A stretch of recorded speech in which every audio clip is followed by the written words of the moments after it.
cuốn sách The Game of Life and How to Play It, trò chơi của cuộc đời và cách để chơi nó. Tác giả Florence Scovel Shinn, xuất bản lần đầu năm 1925, biên dịch tiếng Việt bởi Dương Kiyosaki. Phát hành audiobook trên kênh Ultra Secrets, nơi khám phá những minh triết vượt thời gian và những bí mật tối thượng vượt ngoài khái niệm thành công thông thường. Cuốn sách này thuộc phạm vi công cộng theo Công ước Berne. Đây là một cuốn sách kinh điển về tâm linh và phát triển bản thân, được xuất bản lần đầu vào năm 1925 bởi Florence Scovel Shinn, một nghệ sĩ, diễn viên và sau này trở thành nhà siêu hình nổi tiếng tại Mỹ. Cuốn sách nhỏ gọn nhưng sâu sắc này đã truyền cảm hứng cho hàng triệu người trên thế giới, với thông điệp rằng cuộc sống không phải là một chuỗi khổ đau ngẫu nhiên, mà là một trò chơi có quy luật rõ ràng, và ai nắm được luật ấy sẽ chiến thắng. Florence Scovel Shinn sinh năm 1831 tại Camden, New Jersey, trong một gia đình trung lưu. Trước khi bước vào con đường tâm linh, bà là một họa sĩ minh họa tài năng, từng học tại Học viện Mỹ thuật Pennsylvania và làm việc trong ngành xuất bản. Bà kết hôn với Everett Shinn, một họa sĩ nổi tiếng, nhưng cuộc hôn nhân tan vỡ vào năm 1912. Sau ly hôn, Florence tìm đến phong trào tư tưởng mới, New Thought, một triết lý nhấn mạnh sức mạnh của tâm trí, niềm tin và lời nói trong việc định hình cuộc sống. Từ đây, bà bắt đầu hành trình giảng dạy và viết lách, chia sẻ những bài học tâm linh thực tế qua các câu chuyện đời thường. The Game of Life and How to Play It là tác phẩm đầu tiên và nổi tiếng nhất của bà, được tự xuất bản với sự giúp đỡ của học viên. Cuốn sách không chỉ là lý thuyết khô khan, mà là tập hợp những trải nghiệm sống động từ chính bà và những người bà giúp đỡ. Florence tin rằng Kinh Thánh không chỉ là sách tôn giáo, mà là cẩm nang về luật vũ trụ, nơi Chúa Jesus dạy cách gieo và gặt, qua suy nghĩ, lời nói và hành động. Bà kết hợp những câu trích dẫn Kinh Thánh với các ví dụ thực tế, như chuyện người phụ nữ nghèo tìm được căn hộ giữa lúc khan hiếm, hay người đàn ông biến thất bại thành cơ hội nhờ niềm tin. Cuốn sách ra đời trong bối cảnh nước Mỹ đang trải qua những thay đổi lớn sau Thế chiến Ý, trước cuộc đại suy thoái. Giữa hỗn loạn, Florence mang đến hy vọng bạn có thể làm chủ cuộc đời mình nếu hiểu cách vận hành tâm trí và tin vào sức mạnh thiêng liêng bên trong. Bà viết bằng ngôn ngữ giản dị, gần gũi, như trò chuyện với bạn bè, khiến tác phẩm dễ chạm đến mọi tầng lớp, từ người nội trợ đến doanh nhân. Sau The Game of Life, Florence viết thêm các cuốn như Your Word is Your Wand, 1928, và The Secret Door to Success, 1940, nhưng tác phẩm đầu tiên vẫn là viên ngọc quý nhất. Bà qua đời năm 1940 tại New York, để lại di sản tinh thần vượt thời gian. Ngày nay, sách của bà được tái bản liên tục, và những bài học như Giao phó gánh nặng, Từ chối ảo ảnh hay Sức mạnh của tình yêu vẫn vang vọng, giúp con người tìm thấy ánh sáng giữa bóng tối. Cuốn sách không chỉ là lý thuyết, mà là lời mời gọi hành động. Florence không hứa hẹn phép màu từ trên trời rơi xuống. Bà dạy bạn cách gieo hạt giống tốt qua tâm trí và kiên nhẫn chờ nó nảy mầm. Mỗi chương là một câu chuyện, một bài học, từ người phụ nữ thoát nợ nhờ niềm tin đến người mẹ buông bỏ lo lắng để con tìm hạnh phúc. Đó là lý do cuốn sách sống mãi. Nó không chỉ nói về cuộc đời, mà dạy bạn cách chơi trò chơi ấy một cách khéo léo và vui vẻ. Chương 1. Trò chơi. Phần lớn mọi người xem đời sống là một cuộc chiến, nhưng nó không phải là một cuộc chiến, mà là một trò chơi. Tuy vậy, đó là một trò chơi không thể chơi thành công nếu thiếu hiểu biết về luật tinh thần, và Cựu ước lẫn Tân ước đều đưa ra luật chơi với sự rõ ràng tuyệt diệu. Chúa Giêsu Christ dạy rằng đó là một trò chơi lớn của cho và nhận. Người gieo giống gì sẽ gặt giống nấy. Điều này có nghĩa, bất cứ điều gì con người phát ra bằng lời nói hay hành động sẽ trở về với họ. Điều họ cho đi, họ sẽ nhận lại. Nếu họ cho đi hận thù, họ sẽ nhận lại hận thù. Nếu họ cho đi tình yêu, họ sẽ nhận lại tình yêu. Nếu họ cho đi phê phán, họ sẽ nhận lại phê phán. Nếu họ nói dối, người khác cũng sẽ nói dối với họ. Nếu họ lừa gạt, họ sẽ bị lừa gạt. Ta cũng được dạy rằng, năng lực hình dung, giữ vai trò chủ đạo trong trò chơi đời sống. Hãy giữ lòng hay trí tưởng tượng của ngươi hết mực cẩn trọng, vì từ đó là nguồn mạch của sự sống. Châm ngôn. Điều này có nghĩa, Điều gì con người hình dung sớm hay muộn cũng sẽ ngoại hiện trong các việc đời của họ. Tôi biết một người đàn ông sợ một căn bệnh nhất định. Đó là căn bệnh rất hiếm và khó mắc, nhưng ông ta liên tục vẽ ra hình ảnh về nó và đọc các bài viết về nó cho đến khi nó biểu hiện trong thân thể và ông qua đời. Nạn nhân của trí tưởng tượng bị bóp méo. Vậy nên, để chơi thành công trò chơi đời sống, ta phải rèn luyện năng lực hình dung. Một người có năng lực hình dung được rèn để chỉ hình dung điều thiện sẽ đem vào đời mình mọi ước muốn công chính của lòng mình, sức khỏe, giàu có, tình yêu, bè bạn, sự tự biểu hiện hoàn hảo, những lý tưởng cao nhất. Trí tưởng tượng từng được gọi là chiếc kéo của tâm trí. Nó cứ thế cắt từng ngày những bức tranh con người nhìn thấy ở đó, và sớm hay muộn, người ta sẽ gặp chính các sáng tác của mình trong thế giới bên ngoài. Để rèn trí tưởng tượng một cách thành công, con người phải hiểu sự vận hành của tâm trí. Người Hy Lạp nói, hãy tự biết mình. Tâm trí có 3 phân hệ: tiềm thức, ý thức và siêu thức. Tiềm thức chỉ là quyền năng, không có hướng dẫn. Nó giống như hơi nước hay điện, nó làm những gì được chỉ bảo. Nó không có năng lực suy diễn, bất cứ điều gì con người cảm sâu sắc hoặc hình dung rõ ràng đều được in ấn vào tiềm thức và được thực thi đến từng chi tiết nhỏ nhất. Chẳng hạn, một người phụ nữ tôi quen khi còn nhỏ luôn giả vờ mình là một góa phụ. Cô ăn vận đồ đen và đội một tấm khăn voan đen dài. Mọi người thấy cô rất lanh lợi và thú vị. Rồi cô lớn lên và kết hôn với một người đàn ông mà cô hết mực yêu. Chẳng bao lâu, anh qua đời và cô mặc đồ đen cùng tấm khăn voan quét đất trong nhiều năm. Bức tranh về chính mình như một góa phụ đã được in sâu vào tiềm thức, và đến thời điểm nó tự biểu lộ ra bất chấp biết bao đổ nát gây nên. Ý thức từng được gọi là tâm trí phàm hay tâm trí xác thịt. Đó là tâm trí con người và thấy đời sống như nó có vẻ là. Nó thấy cái chết, tai họa, bệnh tật, nghèo khó và đủ loại giới hạn. Rồi nó in ấn những điều ấy xuống tiềm thức. Siêu thức là tâm trí của Thượng Đế ở trong mỗi người, là cõi của các ý tưởng hoàn hảo. Trong đó là khuôn mẫu hoàn hảo mà Plato từng nói đến, thiết kế thiêng liêng, vì mỗi người đều có một thiết kế thiêng liêng. Có một vị trí bạn phải lấp đầy và không ai khác có thể lấp đầy. Có một điều bạn phải làm và không ai khác có thể làm. Bức tranh hoàn hảo về điều đó tồn tại trong siêu thức. Nó thường lóe lên trong ý thức như một lý tưởng bất khả, một điều quá tốt đến mức khó tin. Thực ra đó là định mệnh chân thật hay điểm đến của con người được lóe chiếu đến từ trí tuệ vô hạn ở ngay trong chính họ. Tuy nhiên, nhiều người không hay biết định mệnh thật của mình và đang phấn đấu cho những điều và hoàn cảnh không thuộc về họ, mà nếu đạt được cũng chỉ đem lại thất bại và bất mãn. Chẳng hạn, một phụ nữ đến gặp tôi và xin tôi nói lời để cô được kết hôn với một người đàn ông nào đó mà cô rất yêu. Cô gọi anh là Abi. Tôi đáp rằng làm vậy sẽ vi phạm luật tinh thần, nhưng tôi sẽ nói lời cho đúng người. Sự tuyển chọn thiêng liêng, người đàn ông thuộc về cô theo quyền thiêng liêng. Tôi nói thêm, nếu Abi là người đúng, bạn không thể mất anh ấy, còn nếu không, bạn sẽ nhận được một tương đương của anh ấy. Cô vẫn thường gặp Abi, nhưng mối thân tình chẳng tiến triển. Một tối, cô gọi điện nói, chị biết không, cả tuần nay Abi không còn có vẻ tuyệt vời như trước với em. Tôi đáp, có lẽ anh ấy không phải sự tuyển chọn thiêng liêng, có thể một người khác mới là người đúng. Chẳng bao lâu sau, cô gặp một người đàn ông khác. Người này lập tức yêu cô và nói cô là hình mẫu lý tưởng của anh. Thực ra, anh nói đúng những điều cô từng mong Abi nói với mình. Cô nhận xét, quả là có gì đó huyền bí. Chẳng mấy chốc cô đáp lại tình yêu ấy và hoàn toàn hết hứng thú với Abi. Điều này cho thấy luật thay thế. Một ý tưởng đúng đã được thay cho một ý tưởng sai, vì vậy không hề có mất mát hay hy sinh nào. Chúa Giêsu Christ nói, hãy tìm kiếm trước hết nước Đức Chúa Trời và sự công chính của Ngài, rồi mọi điều ấy sẽ được thêm cho các ngươi. Và Ngài nói nước ấy ở trong con người. Nước là cõi của những ý tưởng đúng, tức khuôn mẫu thiêng liêng. Chúa Giêsu Christ dạy rằng, lời nói của con người giữ vai trò chủ đạo trong trò chơi đời sống. Bởi lời nói của các ngươi sẽ được xưng công chính, và bởi lời nói của các ngươi sẽ bị định tội. Nhiều người đã mang tai ương vào đời mình bởi những lời nói vu vơ.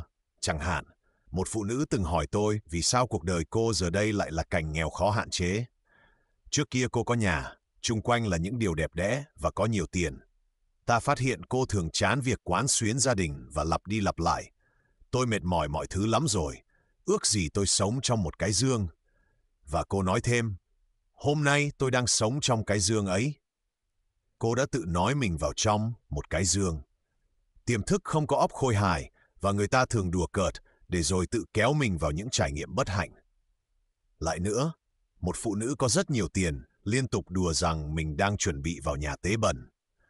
Vài năm sau, cô gần như trắng tay vì đã in một bức tranh về thiếu thốn và hạn chế vào tiềm thức. May thay, luật vận hành theo cả hai chiều, một hoàn cảnh thiếu thốn có thể được chuyển thành sung túc. Chẳng hạn, vào một ngày hè nóng bức, một phụ nữ đến gặp tôi xin một treatment, liệu pháp khẳng định về thịnh vượng. Cô kiệt sức, rã rời, chán nản. Cô nói mình chỉ còn vỏn vẹn $8 trên đời. Tôi nói, tốt, ta sẽ chúc phúc cho $8 ấy và nhân chúng lên như Chúa Giêsu đã nhân bánh và cá, vì Ngài dạy rằng mỗi người đều có quyền năng chúc phúc và nhân lên, chữa lành và thịnh vượng. Cô hỏi, vậy bước tiếp theo tôi làm gì? Tôi đáp, hãy theo trực giác, bạn có linh cảm làm điều gì hay đi đâu không? Trực giác, intuition, có nghĩa là intuition, được dạy từ bên trong. Nó là người dẫn đường không sai lầm của con người, và tôi sẽ bàn kỹ hơn các luật của nó ở một chương sau. Người phụ nữ đáp, tôi không biết. Dường như tôi có linh cảm là về nhà. Tôi chỉ vừa đủ tiền vé xe. Nhà cô ở một thành phố xa là nơi thiếu thốn và hạn chế, còn tâm trí lý tính hay trí khôn hẳn sẽ nói, ở lại New York tìm việc và kiếm tiền đi. Tôi đáp, vậy thì về nhà đừng bao giờ phản bội một linh cảm. Tôi nói những lời sau cho cô, hỡi linh trí vô hạn, xin mở đường cho sự dư dật lớn lao đến với. Cô ấy là một nam châm không thể cưỡng lại, đối với mọi điều thuộc về cô theo quyền thiêng liêng.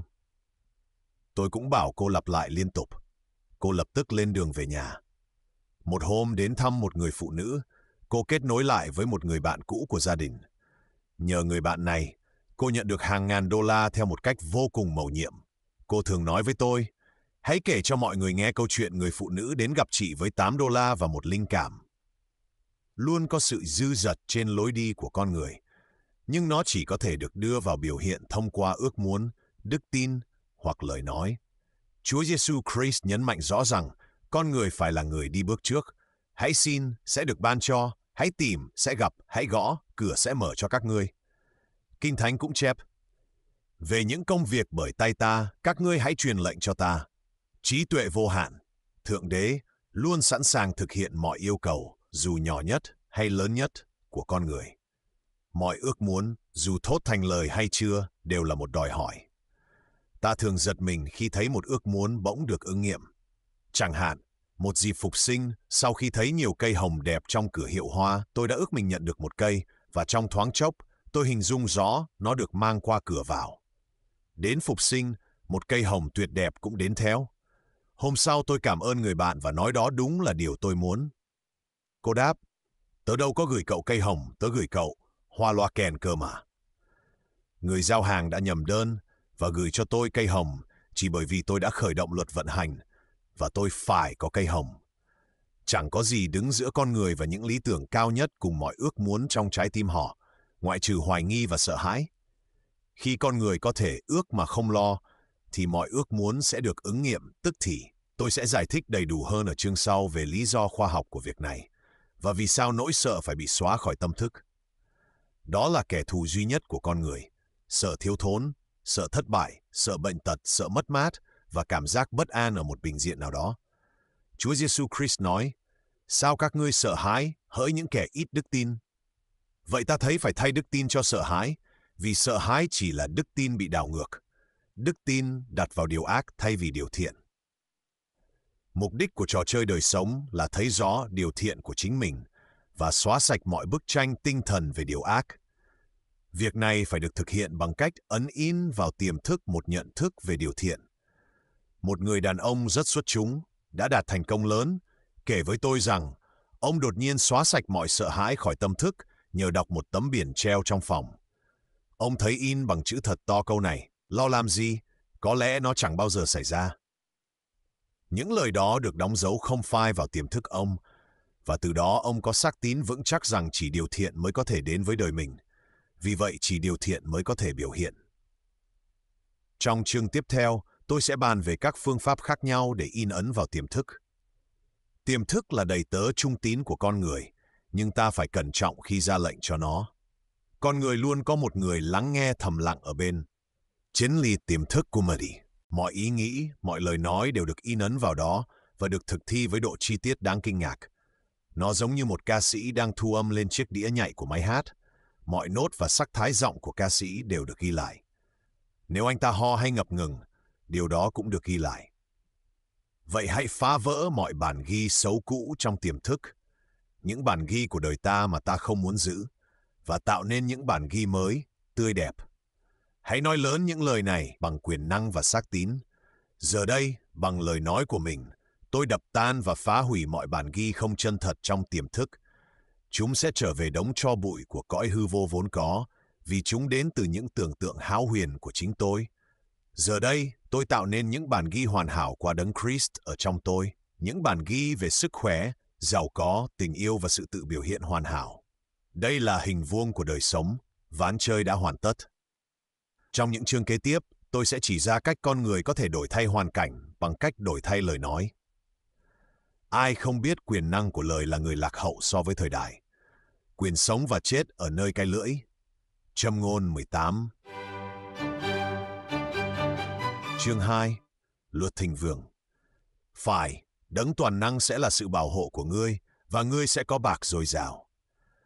Một trong những thông điệp vĩ đại nhất được ban cho nhân loại qua Kinh Thánh là Thượng Đế chính là nguồn cung ứng của con người, và con người có thể giải phóng, qua lời nói, tất cả những gì thuộc về mình theo quyền thiêng liêng.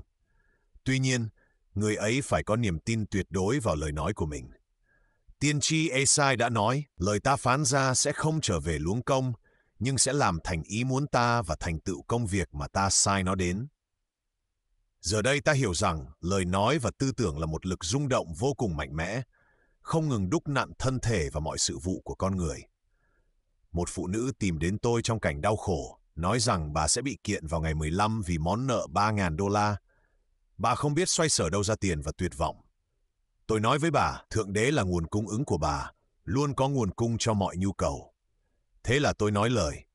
Tôi tạ ơn rằng người phụ nữ ấy sẽ nhận được $3.000 vào đúng lúc, đúng cách.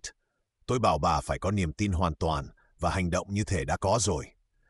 Ngày 15 đến, nhưng tiền chưa xuất hiện. Bà gọi điện hỏi tôi phải làm gì.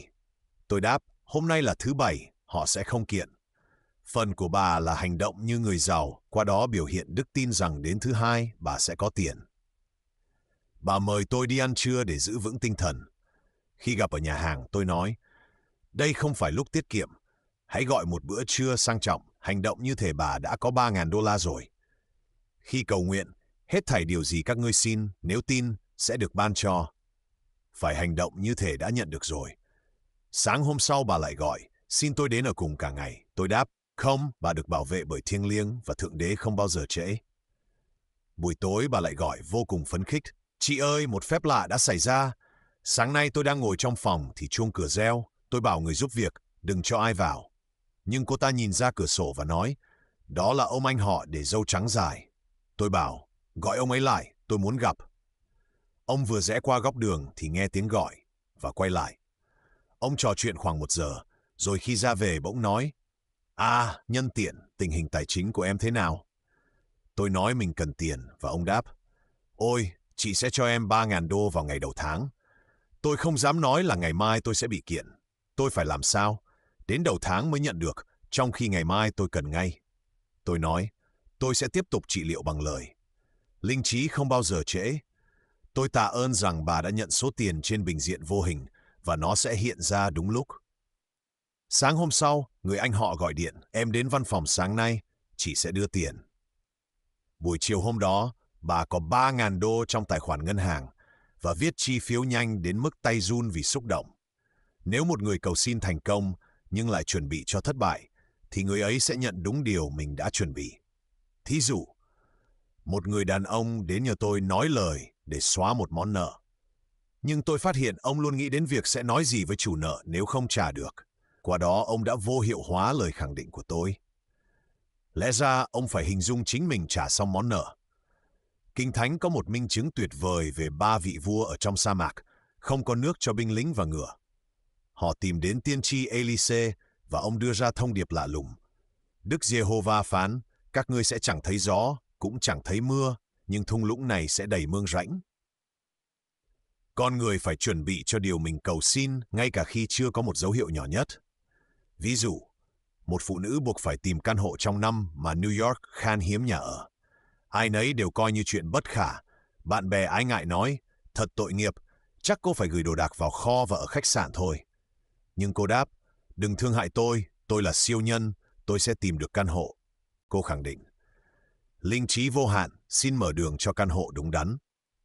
Cô biết có nguồn cung cho mọi nhu cầu, rằng mình không bị điều kiện ràng buộc, đang hành động trên bình diện tinh thần, và rằng một với Thượng Đế là đa số tuyệt đối. Cô định mua mấy tấm chăn mới, thì kẻ cám dỗ, tức ý nghĩ đối nghịch hay lý trí, thì thầm, đừng mua, lỡ không có căn hộ thì chúng vô ích. Nhưng cô đáp lại ngay, tôi sẽ đào mương bằng cách mua chăn. Thế là cô hành động như thể đã có căn hộ.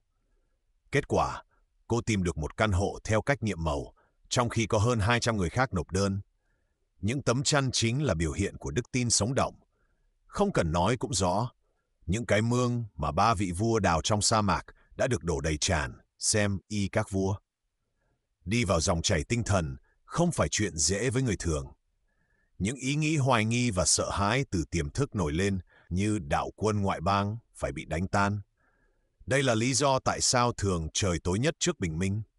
Một sự biểu hiện lớn thường đi trước bởi những ý nghĩ dằn vặt. Khi đã tuyên bố một chân lý tinh thần cao, ta thách thức các niềm tin cũ trong tiềm thức và sai lầm bị phơi bày để loại bỏ. Đây là lúc ta phải lặp lại khẳng định sự thật nhiều lần, hân hoan và tạ ơn như thể đã nhận được. Trước khi ngươi kêu cầu, ta sẽ đáp lời. Nghĩa là mọi ân huệ hoàn hảo đã sẵn đó cho con người, chờ sự nhận biết của anh ta. Con người chỉ có thể nhận điều mà anh ta thấy mình nhận được. Dân Israel được hứa rằng họ có thể chiếm hữu tất cả vùng đất mà mắt họ thấy được. Điều này đúng cho mỗi người. Ta chỉ có vùng đất trong tầm nhìn tâm trí của mình. Mọi công trình vĩ đại, mọi thành tựu lớn lao đều được mang vào hiện thực bằng cách giữ vững thị kiến, và thường ngay trước khi đạt được sẽ có thất bại và nản lòng giả tạm. Khi dân Israel đến đất hứa, họ sợ không dám vào vì thấy toàn người khổng lồ và nói, chúng tôi thấy mình như châu chấu trước mặt họ.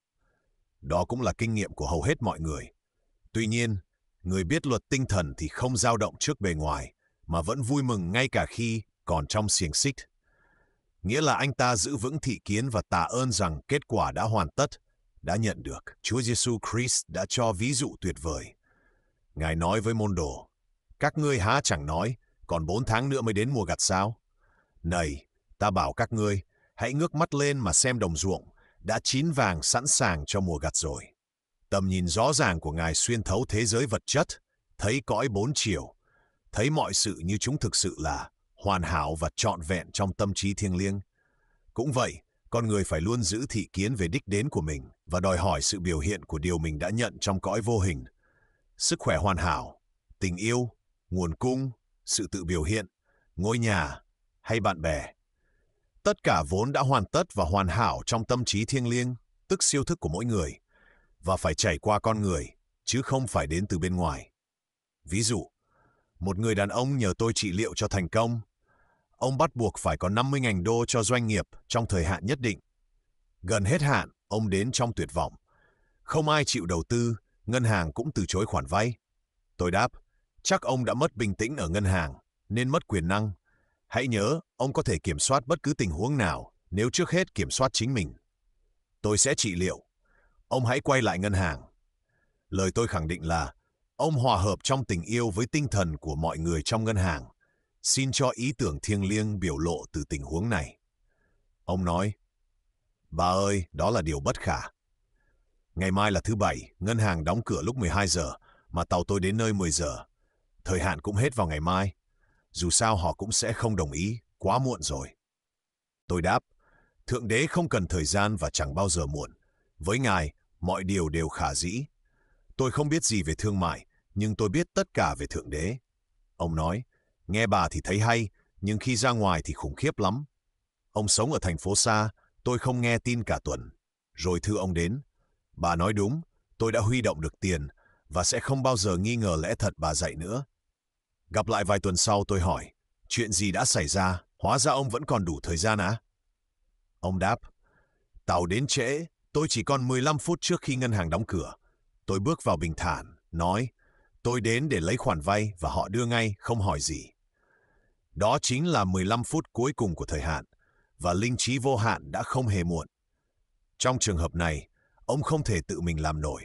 Ông cần một người giúp giữ vững thị kiến. Đây là điều một người có thể làm cho người khác. Chúa Giêsu Christ biết rõ lẽ này khi Ngài phán, nếu hai người trong các ngươi đồng lòng cầu xin điều chi dưới đất, thì Cha ta trên trời sẽ làm thành. Người ta thường quá gần gũi với vấn đề của chính mình nên dễ dao động và sợ hãi. Trong khi người bạn hay người chữa lành lại thấy rõ thành công, sức khỏe, thịnh vượng và không hề nao núng vì không bị cuốn vào tình huống. Thật ra, dễ dàng biểu hiện cho người khác hơn cho chính mình. Vậy nên đừng ngần ngại nhờ giúp đỡ khi cảm thấy niềm tin lung lay. Một nhà quan sát tinh tế từng nói, không một người nào có thể thất bại nếu có ai đó nhìn thấy anh ta thành công. Đó là sức mạnh của thị kiến. Nhiều vĩ nhân thành công nhờ có vợ, chị hoặc một người bạn tin tưởng vào họ và kiên định giữ vững khuôn mẫu hoàn hảo cho họ. Chương 3. Quyền năng của lời nói. Bởi lời nói ngươi sẽ được xưng công chính, và bởi lời nói ngươi sẽ bị định tội. Người hiểu quyền năng của lời sẽ trở nên rất cẩn trọng trong giao tiếp. Chỉ cần quan sát phản ứng của lời nói mình là biết rằng chúng không trở về luống công. Qua lời nói thốt ra, con người không ngừng lập luật cho chính mình. Tôi biết một người đàn ông hay nói, tôi lúc nào cũng lỡ chuyến xe, bao giờ xe cũng chạy đúng lúc tôi vừa đến. Còn con gái ông thì nói, tôi lúc nào cũng kịp xe, hễ tôi tới là xe tới. Chuyện này diễn ra suốt nhiều năm. Mỗi người đã tự lập cho mình một luật riêng, một luật thất bại, một luật thành công. Đây chính là tâm lý của những điều mê tín. Móng ngựa hay chân thỏ tự thân không hề có quyền năng, nhưng lời nói của con người và niềm tin rằng vật đó đem lại may mắn sẽ tạo ra mong đợi trong tiềm thức và hút đến một tình huống may mắn. Tuy vậy, tôi nhận thấy điều này sẽ không còn hiệu nghiệm khi con người đã tiến bộ về mặt tinh thần và biết một luật cao hơn. Không thể quay lại và phải dẹp bỏ các tượng chạm khắc. Ví dụ, hai người đàn ông trong lớp của tôi đã đại phát trong kinh doanh suốt vài tháng, bỗng nhiên mọi thứ sụp đổ. Chúng tôi phân tích và phát hiện, thay vì khẳng định và hướng về Thượng Đế cho thành công, thịnh vượng, họ lại mỗi người đi mua một con khỉ may mắn. Tôi nói, tôi hiểu rồi. Các anh đặt niềm tin vào khỉ may mắn, chứ không phải Thượng Đế. Hãy bỏ những con khỉ đi và kêu cầu luật tha thứ, vì con người có quyền tha thứ hay trung hòa lỗi lầm của mình. Họ quyết định ném mấy con khỉ may mắn xuống hầm than và mọi sự là êm xuôi. Điều này không có nghĩa là phải vứt hết mọi món đồ may mắn hay móng ngựa trong nhà, nhưng phải nhận biết rằng quyền năng phía sau mọi thứ chỉ là một và duy nhất, Thượng Đế, còn đồ vật chỉ giúp ta có cảm thức mong đợi. Một hôm tôi đi cùng một người bạn đang vô cùng tuyệt vọng. Khi băng qua đường cô nhặt được một chiếc móng ngựa. Lập tức cô tràn đầy vui mừng và hy vọng. Cô nói, Thượng Đế đã gửi cho cô móng ngựa để nâng đỡ tinh thần. Quả đúng lúc ấy, đó hầu như là điều duy nhất có thể được ghi vào ý thức cô. Hy vọng trở thành đức tin, và cuối cùng cô đã có một biểu hiện tuyệt diệu. Tôi muốn nói cho rõ, hai người đàn ông kể trên chỉ dựa vào con khỉ. Còn người phụ nữ này nhận biết quyền năng phía sau móng ngựa. Bản thân tôi cũng mất khá lâu mới thoát khỏi niềm tin rằng một việc nào đó luôn kéo theo thất vọng. Hễ việc ấy xảy ra, y như rằng thất vọng theo sau. Tôi nhận thấy cách duy nhất để đổi thay trong tiềm thức là quả quyết. Không có hai quyền năng, chỉ một quyền năng, Thượng Đế. Vì vậy, không có thất vọng, và điều này đồng nghĩa một bất ngờ hạnh phúc. Tôi nhận ra sự đổi thay tức thì, và những bất ngờ hạnh phúc bắt đầu đến với tôi. Tôi có một người bạn nói rằng không gì có thể khiến cô đi dưới thang. Tôi bảo, nếu sợ, tức là bạn đang chấp nhận hai quyền năng, thiện và ác, thay vì một. Vì Thượng Đế là tuyệt đối, không thể có đối quyền nào khác, trừ phi con người tự lập ra luật sai lầm về điều ác cho mình. Để chứng tỏ bạn chỉ tin một quyền năng Thượng Đế và không có thực lực nào trong điều ác, hãy đi dưới cái thang tiếp theo mà bạn gặp. Chẳng lâu sau, cô đến ngân hàng. Cô muốn mở hòm ký gửi trong kho bảo mật và một chiếc thang đang chắn ngay lối. Không thể đến được hòm nếu không đi dưới thang. Cô run sợ và quay đi. Cô không thể đối mặt con sư tử trên lối đi. Tuy nhiên, khi ra đến phố, lời tôi vang lên trong tai, cô quyết định quay lại đi bên dưới. Đó là một khoảnh khắc lớn trong đời cô, vì cái thang đã giam cầm cô nhiều năm. Cô quay trở lại kho, và cái thang không còn đó nữa. Chuyện này thường xảy ra như vậy. Nếu ta sẵn lòng làm điều mình sợ, ta sẽ không cần phải làm. Đó là luật vô kháng, không chống cự, vốn rất ít người hiểu. Có người nói, can đảm chứa đựng thiên tài và phép thuật. Hãy đối diện tình huống không sợ hãi, và sẽ không còn tình huống nào để đối diện. Nó tự tan biến. Giải thích là, nỗi sợ đã hút cái thang vào lối đi của người phụ nữ, còn vô ý đã loại bỏ nó. Như thế, các lực vô hình luôn làm việc cho con người, mà chính anh ta lúc nào cũng đang giật dây, dù không hay biết. Do quyền năng rung động của lời nói, hễ con người phát ngôn điều gì là bắt đầu hút điều ấy. Người liên tục nói về bệnh tật thì thế nào cũng hút nó. Khi đã biết chân lý, con người không thể quá cẩn trọng với lời nói. Ví dụ, tôi có người bạn hay gọi điện, đến thăm tôi đi, trò chuyện kiểu cũ cho vui. Mà trò chuyện kiểu cũ, tức là 1 giờ với chừng 500 đến 1.000 lời phá hoại. Chủ đề chính, mất mát, thiếu thốn, thất bại, bệnh tật. Tôi đáp, xin miễn, tôi đã có đủ trò chuyện kiểu cũ trong đời. Đắt đỏ lắm, nhưng tôi rất sẵn lòng trò chuyện kiểu mới. Nói về điều ta muốn, không phải điều ta không muốn. Có một câu xưa rằng, con người chỉ nên dùng lời cho 3 mục đích: chữa lành, chúc phúc hoặc làm thịnh vượng. Điều ta nói về người khác sẽ được nói về chính ta. Điều ta ước cho người khác, ta đang ước cho chính mình. Nguyền rủa như gà về chuồng. Nếu một người ước ai đó xui xẻo, y hệt anh ta sẽ hút xui xẻo cho mình. Nếu anh ta ước ai đó thành công, tức là anh ta đang ước và giúp chính mình thành công. Thân thể có thể được đổi mới và biến hóa qua lời nói và thị kiến rõ ràng. Bệnh tật có thể bị xóa sạch khỏi ý thức. Nhà siêu hình học biết rằng mọi bệnh đều có tương ứng tâm trí. Để chữa thân, trước hết phải chữa linh hồn. Linh hồn chính là tiềm thức, và nó phải được cứu khỏi tư duy sai lầm. Trong Thi Thiên 23 có chép, Ngài khôi phục linh hồn tôi. Điều này nghĩa là tiềm thức, linh hồn phải được phục hồi bằng ý tưởng đúng, và hồn phối huyền nhiệm là sự kết hợp giữa linh hồn và thần linh, hay tiềm thức và siêu thức. Chúng phải là một. Khi tiềm thức tràn ngập những ý tưởng hoàn hảo của siêu thức, Thượng Đế và con người là một. Ta với Cha là một. Tức là con người hòa một với cõi ý tưởng hoàn hảo, là người được tạo theo hình ảnh và hóa ảnh, imagination của Thượng Đế, và được ban quyền năng, uy quyền trên mọi tạo vật, tâm trí, thân thể và cảnh duyên của mình.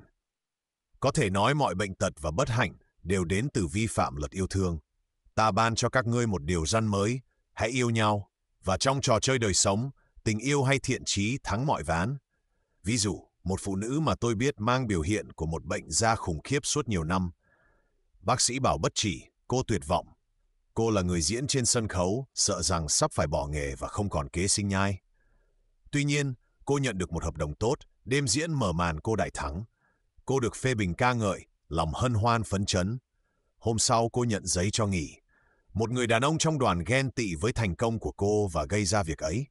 Hận thù và oán giận chiếm trọn tâm cô, và cô kêu lên, lạy Chúa, xin đừng để con ghét người đó. Đêm ấy, cô làm việc trong im lặng suốt nhiều giờ. Cô kể, tôi sớm đi vào một im lặng rất sâu. Tôi như ở trong hòa bình với chính mình, với người đàn ông ấy và với toàn thế giới. Tôi tiếp tục như vậy 2 đêm kế, và ngày thứ 3 tôi nhận ra mình đã được chữa lành hoàn toàn khỏi bệnh da. Khi cầu xin tình yêu hay thiện chí, cô đã làm trọn luật, vì tình yêu là sự làm trọn luật, và bệnh tật, phát sinh từ oán giận trong tiềm thức, bị xóa sạch. Chỉ trích liên miên sinh thấp khớp, vì những ý nghĩ chỉ trích, bất hòa gây lắng đọng bất thường trong máu, rồi đọng lại ở khớp, khối u, bướu sinh bởi ghen tị, hận thù, không tha thứ, sợ hãi, vân vân. Mọi bệnh đều do tâm trí không yên. Tôi từng nói trong lớp, hỏi người ta, anh chị bị gì, chẳng ích gì, tốt hơn nên hỏi, ai làm anh chị bị vậy? Không tha thứ là nguyên nhân phong phú nhất của bệnh. Nó có thể làm cứng động mạch gan và ảnh hưởng thị lực. Theo sau nó là vô số tai ương. Tôi ghé thăm một phụ nữ, cô bảo mình ốm vì ăn phải con hào bị nhiễm độc. Tôi nói, không đâu, con hào vô hại. Chính cô đã làm độc con hào. Ai làm cô bị vậy? Cô đáp, ồ, khoảng 19 người. Cô đã cãi vã với 19 người và trở nên bất hòa đến mức hút nhầm con hào. Bất cứ bất hòa nào ở ngoại cảnh đều chỉ rằng bất hòa đang có trong tâm trí. Như trong, vậy ngoài. Kẻ thù duy nhất của con người ở bên trong chính mình. Kẻ thù của một người là người nhà mình. Nhân ngã, cái tôi cá tính, là một trong những kẻ thù sau cùng cần vượt thắng vì hành tinh này đang thọ lễ khai tâm trong tình yêu. Thông điệp của Đấng Christ là bình an dưới đất, thiện chí với loài người. Vì vậy, người khai sáng nỗ lực hoàn thiện chính mình khi hướng về người lân cận. Công việc của anh ta là làm việc với bản thân, gửi thiện chí và phước lành đến mọi người. Và điều kỳ diệu là, khi ta chúc phúc một người, người ấy không còn quyền gây hại ta. Ví dụ, một người đàn ông đến nhờ tôi trị liệu cho thành công trong kinh doanh. Anh bán máy móc và một đối thủ xuất hiện, giao rằng có máy tốt hơn, bạn tôi lo sợ bại trận. Tôi nói, trước hết, ta phải xóa sạch mọi sợ hãi, biết rằng Thượng Đế bảo vệ quyền lợi của anh, và ý tưởng thiêng liêng phải lộ ra từ tình huống này. Nghĩa là, chiếc máy đúng sẽ được người đúng bán cho khách đúng. Tôi thêm, đừng giữ một ý nghĩ chỉ trích nào đối với người kia, chúc phúc anh ta suốt ngày, và sẵn lòng không bán nếu đó không phải là ý tưởng thiêng liêng. Anh đến buổi gặp gỡ với thái độ vô úy và vô kháng, vừa đi vừa chúc phúc người kia. Kết cục thật đáng chú ý. Máy của người kia không chịu chạy, còn anh bán được máy của mình dễ như không. Nhưng ta bảo các ngươi, hãy yêu kẻ thù mình, chúc phúc cho kẻ rủa mình, làm ơn cho kẻ ghét mình, và cầu nguyện cho kẻ ngược đãi, bắt bớ mình. Thiện chí tạo nên hào quang bảo hộ lớn lao bao quanh người phát ra nó, và không khí giới nào bèn làm ra để nghịch cùng người sẽ được thạnh vượng. Nói cách khác, tình yêu và thiện chí hủy diệt kẻ thù bên trong, vì thế ta không còn kẻ thù bên ngoài. Bình an ở trên đất cho người nào gửi thiện chí đến nhân loại. Chương 4. Luật vô kháng, không kháng cự. Chớ chống cự điều ác. Đừng để điều ác thắng mình, nhưng hãy lấy điều thiện mà thắng điều ác. Không có gì trên đời có thể chống lại một người hoàn toàn vô kháng. Người Trung Hoa nói rằng nước là yếu tố mạnh mẽ nhất, vì nó hoàn toàn vô kháng. Nó có thể bào mòn đá và cuốn phăng mọi thứ trên đường đi. Chúa Giêsu Christ phán, chớ chống cự điều ác, bởi Ngài biết rằng thực tại không hề có điều ác, nên cũng chẳng có gì để chống cự. Điều ác nảy sinh từ ảo tưởng phù phiếm của con người hay niềm tin vào hai quyền năng, thiện và ác. Có một truyền thuyết cổ rằng Adam và Eva đã ăn trái từ Maya, cây ảo tưởng, nên họ thấy có hai quyền năng thay vì chỉ một, Thượng Đế. Bởi vậy, điều ác là một luật giả do con người tự lập cho mình, qua psychoma hay giấc ngủ của linh hồn. Giấc ngủ của linh hồn nghĩa là linh hồn con người đã bị thôi miên bởi niềm tin tập thể về tội lỗi, bệnh tật, cái chết, vân vân, tức tư tưởng phàm tục, và các sự việc của người ấy đã ngoại hiện những ảo tưởng ấy. Chúng ta đã đọc ở chương trước rằng linh hồn của con người chính là tiềm thức. Bất kể người ấy cảm sâu điều gì, thiện hay bất thiện, đều được người đầy tớ trung tín này biểu hiện ra. Thân thể và công việc của họ phô bày những gì họ đã hình dung, người bệnh hình dung bệnh tật, người nghèo hình dung nghèo khó, người giàu hình dung giàu có. Người ta thường hỏi, tại sao một đứa trẻ nhỏ lại hút lấy bệnh tật, trong khi nó còn quá bé để hiểu điều ấy là gì?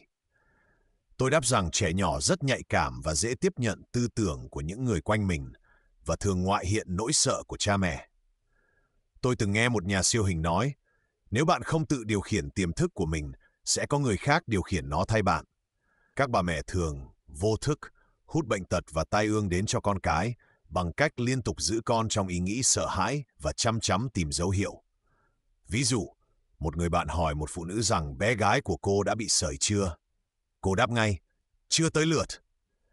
Câu nói này hàm ý cô đang trông chờ cơn bệnh, vì thế cô đã dọn đường cho điều mình không muốn cho cả mình lẫn con. Tuy nhiên, người nào trung tâm và vững lập trong tư duy đúng đắn, người chỉ phát ra thiện chí với đồng loại và không có sợ hãi, thì không thể bị chạm tới hay bị ảnh hưởng bởi tư tưởng tiêu cực của kẻ khác. Thực ra, người ấy chỉ có thể nhận điều thiện, bởi chính họ chỉ phát ra điều thiện. Chống cự là địa ngục, vì nó đặt con người vào một tình trạng dày vò. Một nhà siêu hình từng cho tôi một công thức tuyệt diệu để thắng mọi ván trong trò chơi đời sống. Đó là tột đỉnh của vô kháng. Ông kể, có thời tôi làm lễ rửa tội cho trẻ em. Dĩ nhiên, chúng có rất nhiều tên. Giờ tôi không rửa tội cho trẻ nữa, mà tôi rửa tội cho các biến cố. Và tôi đặt mọi biến cố cùng một cái tên. Nếu tôi gặp thất bại, tôi rửa tội cho nó thành thành công, nhân danh Đức Cha, Đức Con và Đức Thánh Linh. Ở đây ta thấy đại luật chuyển hóa, nền tảng là vô kháng. Qua lời nói, mọi thất bại đều được chuyển hóa thành thành công. Ví dụ, một phụ nữ cần tiền và hiểu luật tinh thần về sung túc. Trong công việc, cô luôn phải tiếp xúc với một người đàn ông khiến cô cảm thấy rất nghèo. Ông nói toàn chuyện thiếu thốn và giới hạn, đến mức cô nhiễm những tư tưởng nghèo khó ấy, rồi cô ghét ông và đổ lỗi cho ông về thất bại của mình.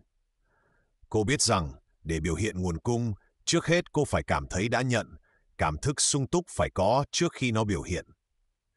Một ngày kia, cô nhận ra mình đang chống cự hoàn cảnh và đang thấy hai quyền năng thay vì một. Thế là cô chúc phúc người đàn ông và rửa tội cho hoàn cảnh ấy tên thành công.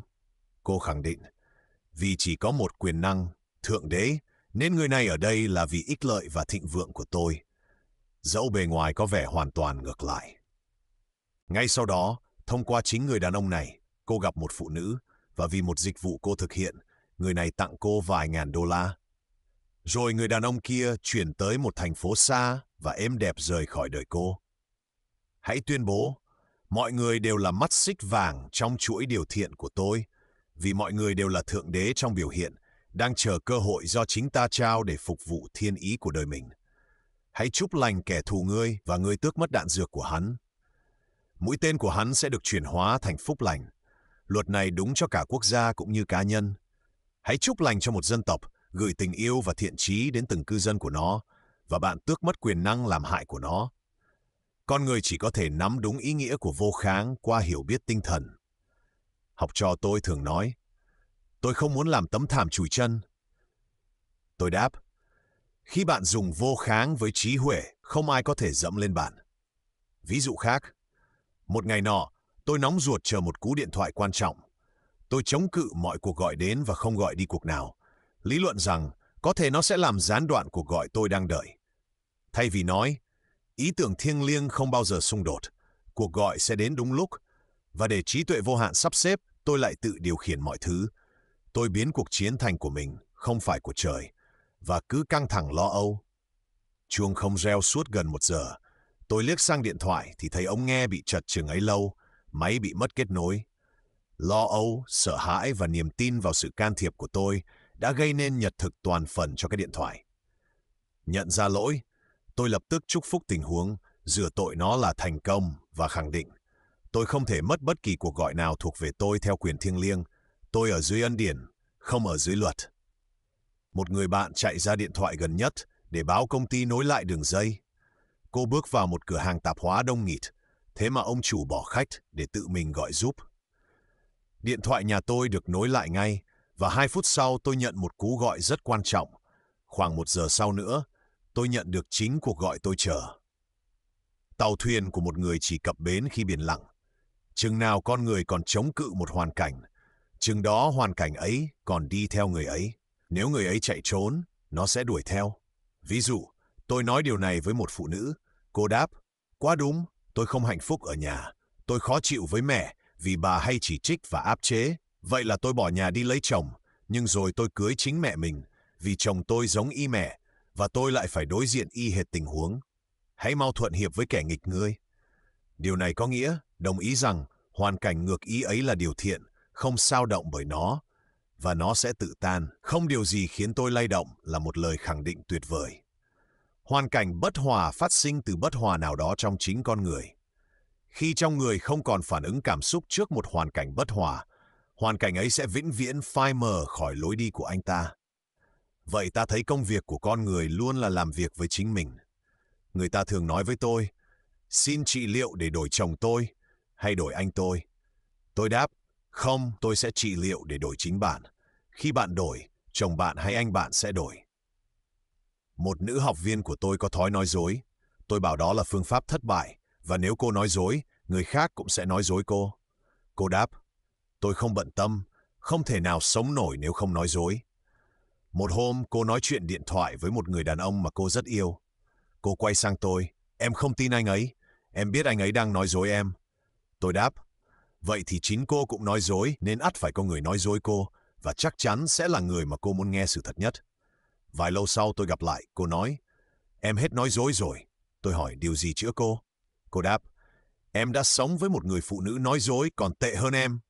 Người ta thường được chữa khỏi tật xấu của mình khi thấy nó nơi kẻ khác. Đời sống là một tấm gương. Ta chỉ tìm thấy chính mình phản chiếu nơi những người ta giao du. Sống trong quá khứ là phương pháp thất bại và vi phạm luật tinh thần. Chúa Giêsu Christ phán, kìa nay là kỳ thuận tiện, nay là ngày cứu rỗi. Vợ của Lót ngoảnh lại và hóa thành trụ muối. Những tên cướp thời gian là quá khứ và tương lai. Con người nên chúc phúc cho quá khứ và quên nó đi nếu nó giam cầm mình. Cũng hãy chúc phúc cho tương lai, biết rằng nó tàng trữ vô vàn niềm vui, nhưng sống trọn vẹn trong hiện tại. Ví dụ, một phụ nữ than phiền rằng cô không có tiền mua quà Giáng sinh. Năm ngoái khác hẳn, em có nhiều tiền tặng quà đẹp. Năm nay thì hầu như không một xu. Tôi đáp, cô không thể biểu hiện tiền trong khi mùi lòng và sống trong quá khứ. Hãy sống trọn hôm nay và chuẩn bị để tặng quà Giáng sinh. Đào mương đi rồi tiền sẽ đến. Cô Gieo, em biết phải làm gì rồi. Em sẽ mua dây kim tuyến, tem Giáng sinh và giấy gói quà. Tôi nói, hãy làm vậy, rồi quà sẽ đến và tự dính vào tem Giáng sinh. Đó cũng là biểu hiện của vô úy tài chính và đức tin nơi Thượng Đế, vì lý trí sẽ bảo, giữ khư khư từng xu, chưa chắc đã có thêm. Cô mua tem, giấy và dây. Vài ngày trước Giáng sinh, cô nhận một món tặng vài trăm đô la. Việc mua tem và dây đã ấn in vào tiềm thức một niềm mong đợi và mở đường cho biểu hiện của tiền. Cô mua tất cả quà kịp lúc. Con người phải sống treo mình trong khoảnh khắc hiện tại. Vậy hãy nhìn cho kỹ ngày hôm nay. Ấy là lời chào của bình minh. Người ấy phải tỉnh thức về tinh thần, luôn rình nghe dẫn dắt, nắm lấy mọi cơ hội. Một ngày kia, tôi thầm lặp đi lặp lại. Linh trí vô hạn, xin đừng để tôi bỏ lỡ một nước đi nào. Và tối hôm đó, tôi được báo một điều rất quan trọng. Điều hệ trọng nhất là bắt đầu ngày mới bằng lời đúng. Hãy khẳng định ngay khi thức dậy. Ví dụ, ý Ngài được nên trong ngày hôm nay là ngày hoàn tất. Con tạ ơn về ngày trọn vẹn này. Phép lạ sẽ nối tiếp phép lạ và kỳ công sẽ chẳng dứt. Hãy biến nó thành thói quen và người ta sẽ thấy kỳ công phép lạ đến trong đời mình. Một buổi sáng, tôi cầm một cuốn sách và đọc được câu hãy nhìn bằng niềm kinh ngạc điều đang ở trước mặt bạn. Nó dường như là thông điệp cho ngày hôm ấy, nên tôi cứ lặp lại. Hãy nhìn bằng niềm kinh ngạc điều đang ở trước mặt bạn. Chừng giữa trưa, tôi nhận một khoản tiền lớn mà tôi đã ao ước cho một mục đích nhất định. Ở chương sau, tôi sẽ đưa ra những khẳng định mà tôi thấy hiệu quả nhất. Tuy nhiên, không nên dùng một khẳng định nếu nó không hoàn toàn thỏa đáng và thuyết phục với ý thức của chính mình, và thường cần điều chỉnh câu khẳng định để phù hợp từng người. Ví dụ, câu sau đây đã đem thành công đến cho nhiều người. Tôi có một công việc tuyệt vời, theo một cách tuyệt vời. Tôi trao đi một dịch vụ tuyệt vời, nhận một thù lao tuyệt vời. Tôi đã đưa 2 dòng đầu cho một nữ học viên.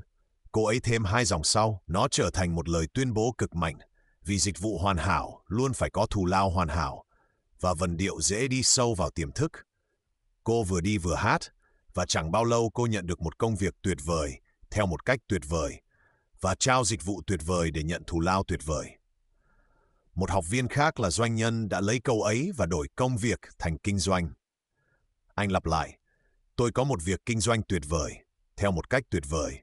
Tôi trao dịch vụ tuyệt vời để nhận thù lao tuyệt vời. Chiều hôm đó, anh chốt một thương vụ 41.000 đô la, dẫu nhiều tháng trước đó không có hoạt động nào. Mọi câu khẳng định phải được diễn đạt cẩn trọng và bao quát hết vấn đề. Ví dụ, tôi biết một phụ nữ rất thiếu thốn đã đòi hỏi có việc làm. Cô nhận được rất nhiều việc nhưng không bao giờ được trả công. Giờ cô đã biết thêm vào, trao dịch vụ tuyệt vời để nhận thù lao tuyệt vời. Quyền thiêng liêng của con người là có sự dư dật, hơn cả đủ. Kho lẫm của người ấy phải đầy và chén người ấy phải tràn. Đó là ý tưởng của Thượng Đế dành cho con người. Và khi con người phá vỡ rào cản thiếu thốn trong ý thức của mình, thì kỷ nguyên hoàng kim sẽ thuộc về người ấy. Và mọi ước muốn công chính của lòng người ấy sẽ được ứng nghiệm. Chương 5. Luật nghiệp quả và luật tha thứ. Con người chỉ nhận lại những gì mình cho đi. Trò chơi đời sống là một trò boomerang. Tư tưởng, hành vi và lời nói của con người, sớm hay muộn, sẽ quay về với họ chính xác đến kinh ngạc. Đó là luật nghiệp quả. Tiếng Phạn nghĩa là sự trở lại. Người gieo giống gì sẽ gặt giống nấy. Một người bạn kể với tôi câu chuyện của chính cô để minh họa luật này. Cô nói, tôi tạo nghiệp của mình trên cô gì, tôi nói gì với cô thì thể nào cũng có ai đó nói y như vậy với tôi. Ở nhà tôi hay cáu. Một hôm, trong bữa tối, tôi bảo cô, lúc ấy đang nói chuyện với tôi, đừng nói nữa, tôi muốn ăn cho yên. Sang hôm sau, tôi đi ăn trưa với một phụ nữ mà tôi rất muốn gây ấn tượng. Tôi đang nói say sưa thì chị ta bảo, đừng nói nữa, tôi muốn ăn cho yên. Bạn tôi ý thức rất cao, nên nghiệp của cô trả về nhanh hơn người chỉ sống ở bình diện tâm trí. Càng biết nhiều, con người càng có trách nhiệm nhiều. Và người biết luật tinh thần mà không thực hành sẽ vì thế mà chịu nhiều đau khổ. Kính sợ Đức Chúa Trời là khởi đầu của khôn ngoan. Nếu đọc chữ Chúa thành luật, nhiều câu trong Kinh Thánh sẽ sáng rõ. Sự báo thù thuộc về ta sẽ báo trả, Đức Chúa phán. Chính luật báo trả, không phải Thượng Đế. Thượng Đế thấy con người là hoàn hảo, được tạo theo hình ảnh của Ngài, và được ban quyền năng và quyền cai trị. Đó là ý niệm hoàn hảo về con người, đã ghi khắc trong tâm trí thiêng liêng, chờ con người nhận biết. Bởi người chỉ có thể là điều người thấy mình là, và chỉ đạt được điều người thấy mình đạt. Không gì xảy ra mà không có kẻ bàng quang, câu cổ ngữ nói vậy.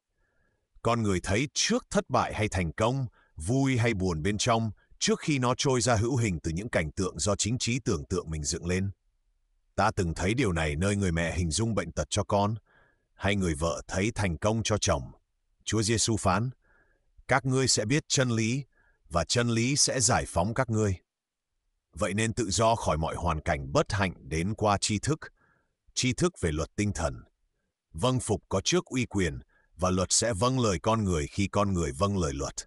Luật điện phải được tuân theo trước khi trở thành đầy tớ của con người. Xử lý cách ngu muội, nó hóa kẻ thù chết người. Luật của tâm cũng vậy. Một phụ nữ ý chí mạnh rất muốn có ngôi nhà thuộc về một người quen. Cô thường vẽ cảnh mình ở trong căn nhà ấy. Rồi theo thời gian, người đàn ông ấy chết và cô chuyển vào ở. Vài năm sau, khi biết đến luật tinh thần, cô hỏi tôi, chị có nghĩ em dính dáng gì đến cái chết của ông ấy không? Tôi đáp, có. Khát vọng của cô quá mạnh nên mọi thứ nhường đường cho nó. Nhưng cô đã trả nghiệp. Chồng cô, người cô hết mực yêu, mất ngay sau đó. Và ngôi nhà hóa gánh nặng, con voi trắng, đè lên tay cô suốt nhiều năm. Tuy nhiên, người chủ cũ đã không thể bị ảnh hưởng bởi tư tưởng của cô nếu ông đứng vững trong chân lý. Chồng cô cũng vậy. Nhưng cả hai đều đang ở dưới luật nghiệp. Đáng lẽ người phụ nữ nên nói, dù rất khao khát ngôi nhà ấy, linh trí vô hạn ơi, xin ban cho con ngôi nhà đúng đắn, đẹp chẳng kém ngôi này. Ngôi nhà thuộc về con theo quyền thiêng liêng. Sự tuyển chọn thiêng liêng sẽ đem lại mãn nguyện trọn vẹn và tốt lành cho tất cả.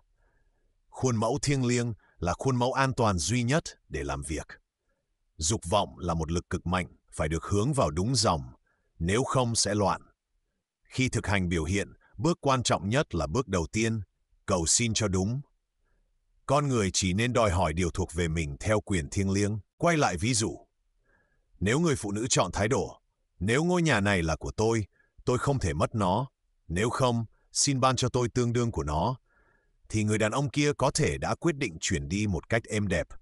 Nếu quả là sự tuyển chọn thiêng liêng cho cô, hoặc một ngôi nhà khác đã được thay thế.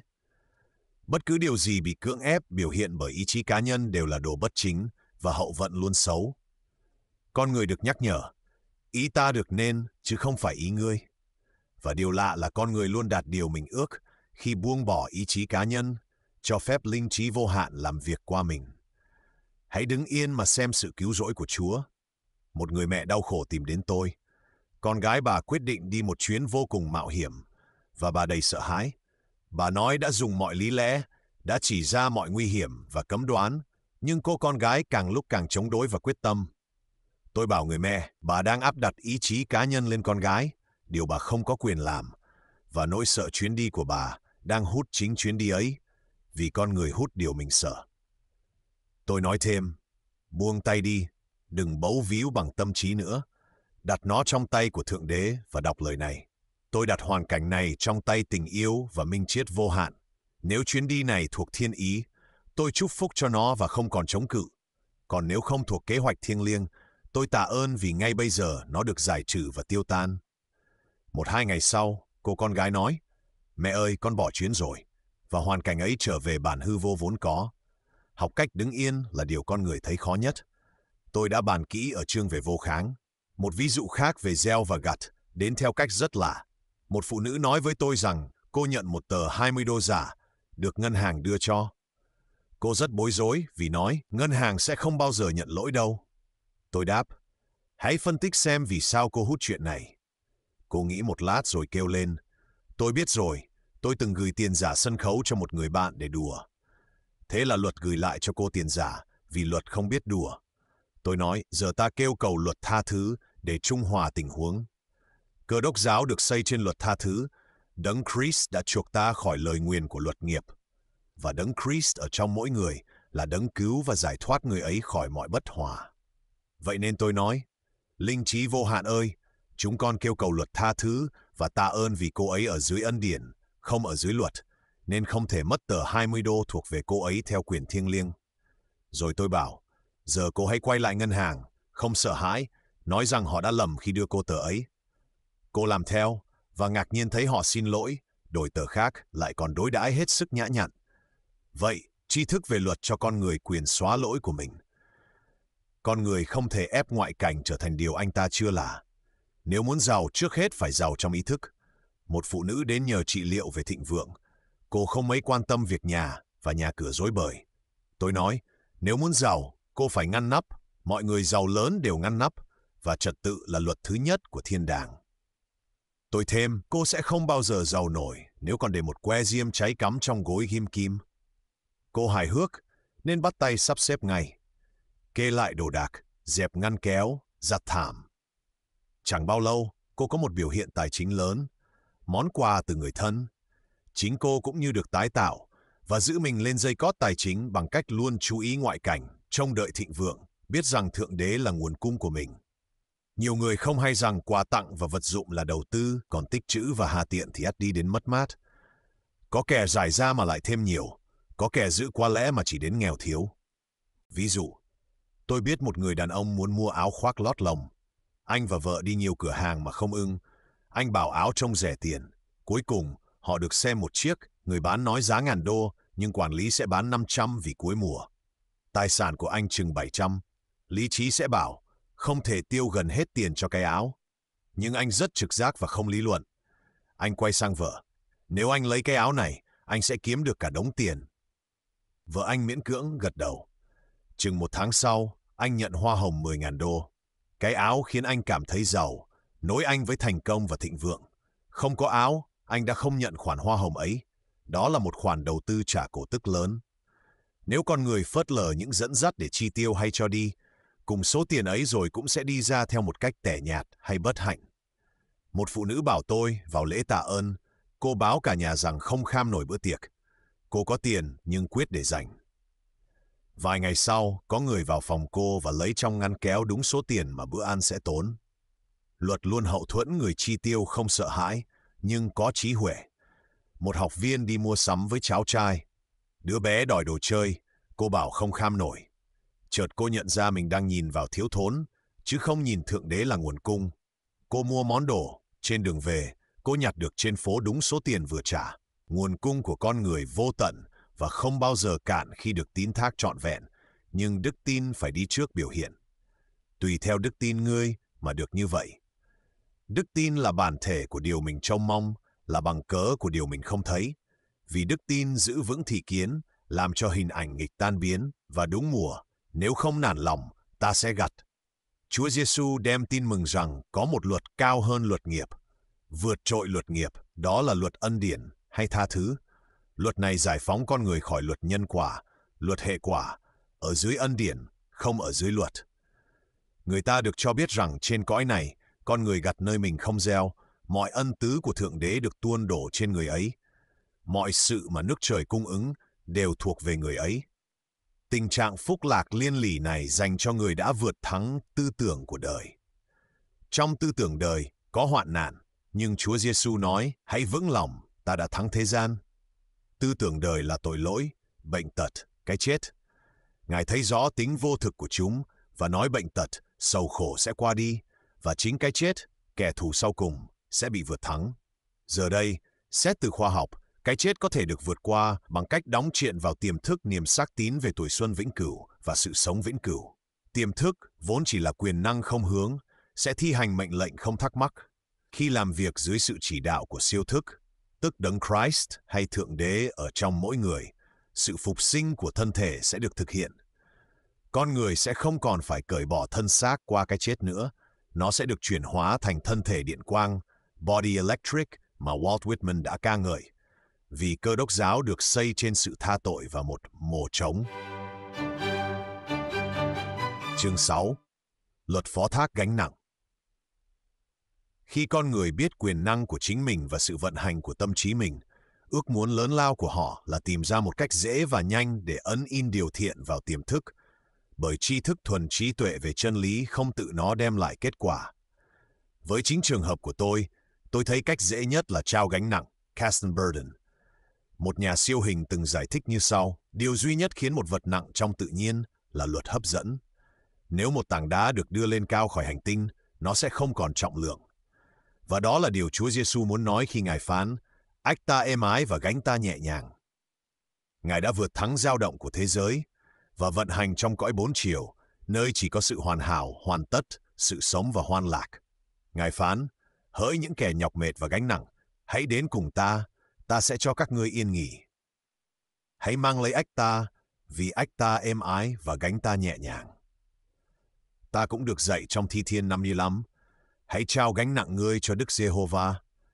Nhiều đoạn trong Kinh Thánh nói rằng cuộc chiến thuộc về Đức Chúa Trời, không thuộc về người, và con người luôn phải đứng yên để thấy sự cứu rỗi của Chúa. Điều ấy chỉ ra rằng siêu thức hay Đấng Christ ở trong là ban chiến đấu cho con người và cất gánh cho người. Vậy nên, ta thấy con người vi phạm luật nếu còn vác gánh, mà gánh chính là một ý nghĩ hay hoàn cảnh nghịch, và ý nghĩ hay hoàn cảnh ấy có gốc trong tiềm thức. Dường như gần như bất khả để tiến triển nếu chỉ đạo tiềm thức từ ý thức hay trí lý luận, vì trí lý luận, trí năng hạn hẹp trong những quan niệm của nó và đầy nghi nan, sợ hãi. Bởi vậy, thật khoa học biết bao khi trao gánh nặng cho siêu thức, Đấng Christ ở trong, nơi gánh nặng được làm nhẹ hay hóa giải về bản hư vô vốn có. Một phụ nữ cần tiền khẩn cấp đã tuyên bố: tôi trao gánh nặng thiếu thốn này cho Đấng Christ ở trong, và tôi được tự do để có dư dật. Niềm tin vào thiếu thốn là gánh của cô, và khi cô trao nó cho Đấng Christ ở trong, siêu thức tuôn tràn vào tiềm thức niềm tin về sung túc, và kết quả là một dòng cung ứng ào ạt. Ta đọc: Đấng Christ ở trong anh em là sự trông cậy của vinh hiển. Một học viên khác của tôi được tặng một cây dương cầm mới. Trong phòng học không có chỗ cho nó cho đến khi rời cây cũ đi. Cô bối rối, muốn giữ đàn cũ mà không biết gửi đâu. Cô cuống quýt vì cây mới đang được gửi tới mà không có chỗ đặt. Cô nói rằng chợt đến vô câu: tôi trao gánh nặng này cho Đấng Christ ở trong và tôi được tự do. Vài phút sau điện thoại reo. Một người bạn nữ hỏi có thể thuê chiếc đàn cũ không, và nó được chuyển đi chỉ ít phút trước khi đàn mới tới. Tôi biết một phụ nữ có gánh nặng là oán hận. Cô nói: tôi trao gánh nặng oán hận này cho Đấng Christ ở trong và tôi được tự do để yêu thương, hài hòa và hạnh phúc. Siêu thức toàn năng đã tràn ngập tiềm thức bằng tình yêu và toàn bộ đời sống cô đổi khác. Suốt nhiều năm, oán hận đã giữ cô trong tình trạng dày vò, cầm tù linh hồn, tức tiềm thức. Câu tuyên bố này nên được lặp đi lặp lại, đôi khi hàng giờ, thầm lặng hoặc nói ra với sự lặng yên nhưng quyết liệt. Tôi thường ví nó như lên dây cót máy hát, Victrola. Ta phải tự lên dây mình bằng lời nói. Tôi nhận thấy rằng khi trao gánh nặng, một lúc sau người ta dường như nhìn rõ. Không thể có tầm nhìn rõ ràng khi đang quằn quại trong tâm trí phàm, nghi ngờ và sợ hãi đầu độc tâm và thân, trí tưởng tượng phóng túng, hút về tai ương và bệnh tật. Khi kiên trì lặp lại khẳng định tôi trao gánh nặng này cho Đấng Christ ở trong và được tự do, tầm nhìn sáng lên, cùng với đó là cảm thức nhẹ nhõm, rồi sớm hay muộn điều thiện sẽ hiển lộ, dù là sức khỏe, hạnh phúc hay nguồn cung. Một học viên từng hỏi tôi giải thích bóng tối trước bình minh. Tôi đã nhắc ở chương trước, thường trước một biểu hiện lớn, mọi thứ dường như hỏng hết và u ám phủ kín ý thức. Điều ấy nghĩa là từ đáy tiềm thức đang trồi lên những nghi nan và sợ hãi tích lũy qua bao đời. Những đồ phế thải cũ kỹ ấy trồi lên để bị tống khứ. Chính lúc đó con người phải vỗ chập cheng như Jehoshaphat và tạ ơn rằng mình được cứu, dẫu có vẻ như bị quân thù tức cảnh thiếu thốn hay bệnh tật vây lấy. Học viên hỏi tiếp, ở trong tối lâu đến bao giờ? Tôi đáp, cho đến khi có thể nhìn trong tối, và trao gánh nặng chính là điều giúp nhìn trong tối. Để ấn in vào tiềm thức, đức tin hành động luôn là thiết yếu. Đức tin không việc làm là đức tin chết. Trong các chương này, tôi luôn cố làm nổi bật điểm ấy. Chúa Giêsu đã tỏ bày đức tin hành động khi Ngài truyền đoàn dân ngồi xuống đất, trước khi tạ ơn cho bánh và cá. Tôi sẽ đưa một ví dụ khác cho thấy bước này cần thiết ra sao. Thực vậy, đức tin hành động là cây cầu để con người băng qua đến đất hứa của mình. Do hiểu lầm, một phụ nữ bị chia cách với người chồng mà cô rất yêu. Anh từ chối mọi đề nghị hàn gắn và không liên lạc theo bất kỳ cách nào. Khi biết luật tinh thần, cô phủ nhận bề ngoài của sự chia xa. Cô khẳng định, trong tâm trí thiêng liêng không có chia cách, vậy nên tôi không thể bị chia cách khỏi tình yêu và bạn đồng hành thuộc về tôi theo quyền thiêng liêng. Cô thể hiện đức tin hành động bằng cách bày sẵn một chỗ cho anh trên bàn ăn mỗi ngày, qua đó ấn in vào tiềm thức bức tranh anh trở về. Hơn 1 năm trôi qua, cô không hề nao núng, và một ngày kia anh bước vào. Tiềm thức thường được ấn in qua âm nhạc. Âm nhạc có phẩm tính 4 chiều, giải phóng linh hồn khỏi xiềng xích. Nó khiến những điều kỳ diệu trở nên khả hữu và dễ thực hiện. Tôi có người bạn mỗi ngày dùng máy hát của mình vì mục đích này. Nó đặt cô vào hài hòa hoàn hảo và giải phóng trí tưởng tượng. Một phụ nữ khác thường nhảy múa khi tuyên ngôn khẳng định nhịp điệu và hòa điệu của âm nhạc plus chuyển động mang lời cô đi xa với quyền năng lớn. Học viên cũng phải nhớ đừng khinh thường ngày của những điều nhỏ bé. Bao giờ trước một biểu hiện cũng xuất hiện dấu hiệu đất liền. Trước khi Colombo tới châu Mỹ, ông thấy chim và cành cây cho biết đất liền gần. Biểu hiện cũng vậy, nhưng thường học viên lầm dấu hiệu ấy là kết quả và thất vọng. Một phụ nữ đã nói lời để có một bộ bát đĩa. Không lâu sau, một người bạn tặng cô một chiếc đĩa cũ và nứt. Cô đến bảo tôi, em xin một bộ mà chỉ được một cái đĩa nứt. Tôi đáp, chiếc đĩa chỉ là dấu hiệu đất liền. Nó cho thấy bộ bát đĩa đang đến. Hãy xem nó như chim và rong biển. Và không lâu sau, bộ bát đĩa thật sự đến. Liên tục giả vờ như thật sẽ ấn in vào tiềm thức. Nếu một người giả vờ mình giàu, giả vờ mình thành công thì đến mùa sẽ gặt. Trẻ con lúc nào cũng chơi giả vờ, và nếu các ngươi không trở lại và nên như trẻ nhỏ, các ngươi không vào được nước trời. Tôi biết một phụ nữ rất nghèo, nhưng không ai có thể làm cô cảm thấy nghèo. Cô kiếm một ít tiền từ các bạn giàu, là những người liên tục nhắc cô về nghèo khó, bảo cô cẩn thận và tiết kiệm. Bất chấp lời nhắc, cô tiêu hết thu nhập vào một chiếc mũ hoặc mua quà tặng ai đó và luôn ở trong một trạng thái hân hoan. Ý nghĩ của cô luôn hướng đến xiêm y đẹp và nhẫn vòng các thứ, nhưng không hề ganh tị người khác. Cô sống trong thế giới diệu kỳ, nơi chỉ có giàu có là thực với cô. Không lâu sau, cô kết hôn với một người giàu và nhẫn vòng các thứ trở nên hữu hình. Tôi không biết người đàn ông ấy có phải sự tuyển chọn thiêng liêng hay không, nhưng sung túc phải biểu hiện trong đời cô, vì cô chỉ hình sung túc mà thôi. Sẽ không có bình an hay hạnh phúc cho con người cho đến khi người ấy xóa sạch mọi sợ hãi khỏi tiềm thức. Sợ hãi là năng lượng bị hướng sai, phải được đổi hướng hay chuyển hóa thành đức tin. Chúa Giêsu nói, sao các ngươi sợ hãi hỡi kẻ ít đức tin? Mọi sự đều có thể cho kẻ tin. Học viên của tôi thường hỏi, làm sao con bỏ được sợ hãi? Tôi đáp, bằng cách tiến thẳng tới điều con sợ. Con sư tử lấy sự hung dữ từ nỗi sợ của bạn. Bước tới con sư tử, nó sẽ biến mất, chạy trốn, nó đuổi theo. Tôi đã chỉ ra ở những chương trước, con sư tử thiếu thốn biến mất khi một người chi tiêu không sợ hãi, biểu lộ đức tin rằng Thượng Đế là nguồn cung, nên không hề cản. Nhiều học viên của tôi đã thoát cảnh nô lệ nghèo khó và giờ được cung ứng dồi dào nhờ mất hết sợ hãi khi để tiền đi ra. Tiềm thức được ấn in bằng chân lý rằng Thượng Đế là đấng ban tặng và cũng là tặng phẩm. Vậy nên ai hòa một với đấng ban, người ấy hòa một với tặng phẩm. Một câu khẳng định tuyệt hảo là, giờ đây tôi tạ ơn Đức Chúa Trời, đấng ban vì Đức Chúa Trời tặng phẩm.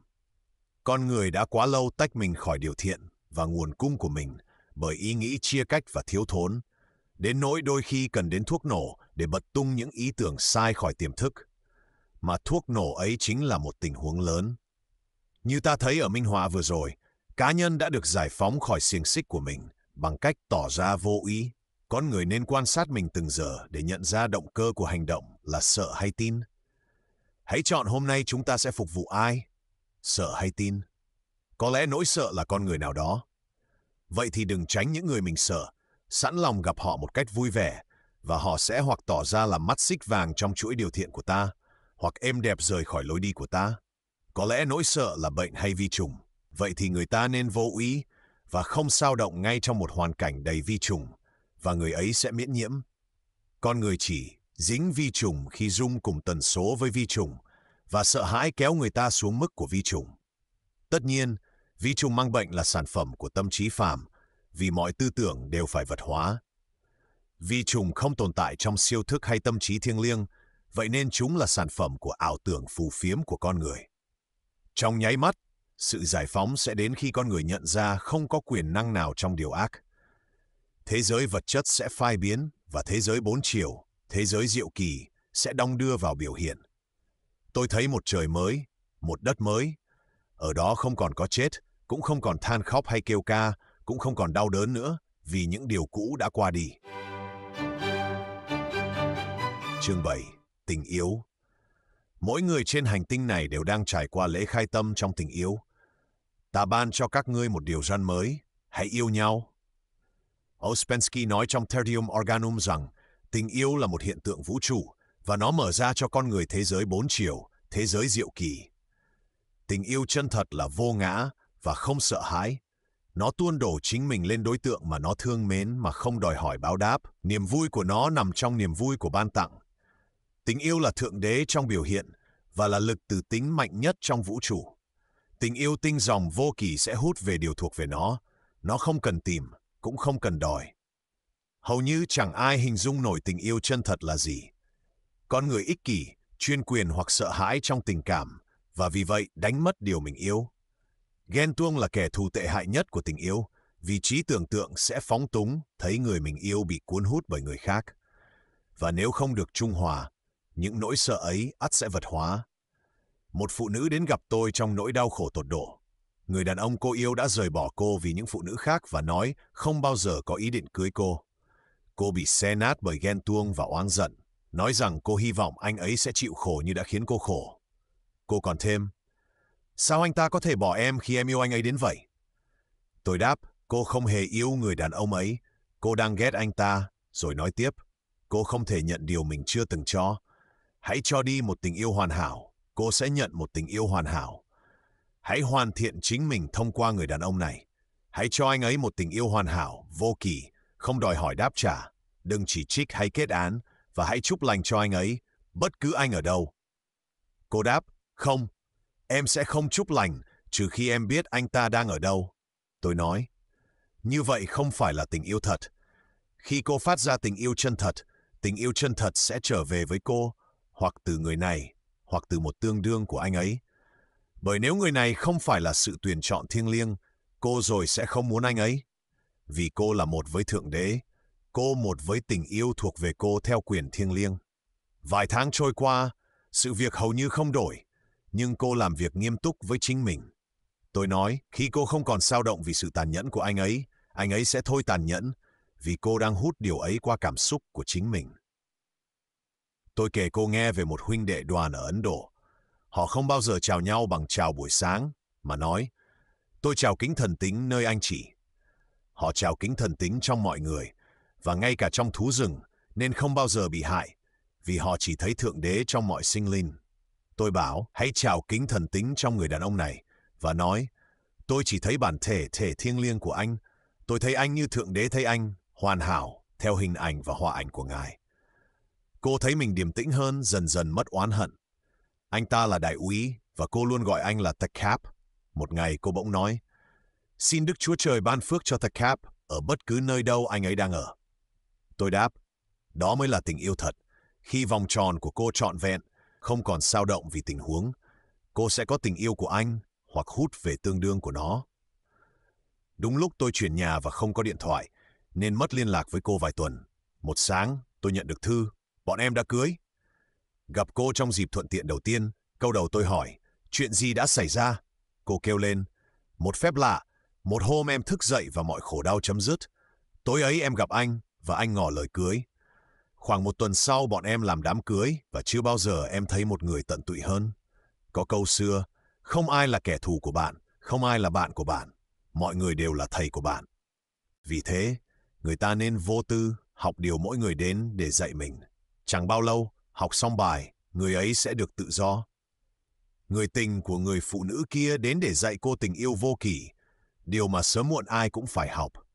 Khổ đau không cần thiết cho sự phát triển, nó là hệ quả của vi phạm luật tinh thần, nhưng ít ai tự dậy khỏi giấc ngủ linh hồn nếu không nhờ nó.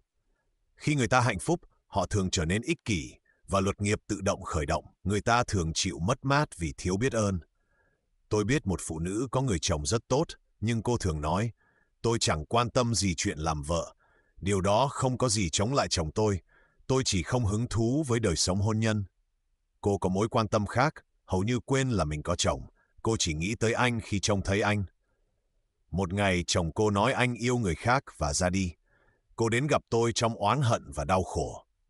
Tôi đáp, chính là điều cô đã nói lời mà ra. Cô nói không quan tâm hôn nhân, nên tiềm thức làm việc để cho cô khỏi hôn nhân. Cô nói, em hiểu, người ta được điều mình muốn rồi tổn thương ghê gớm.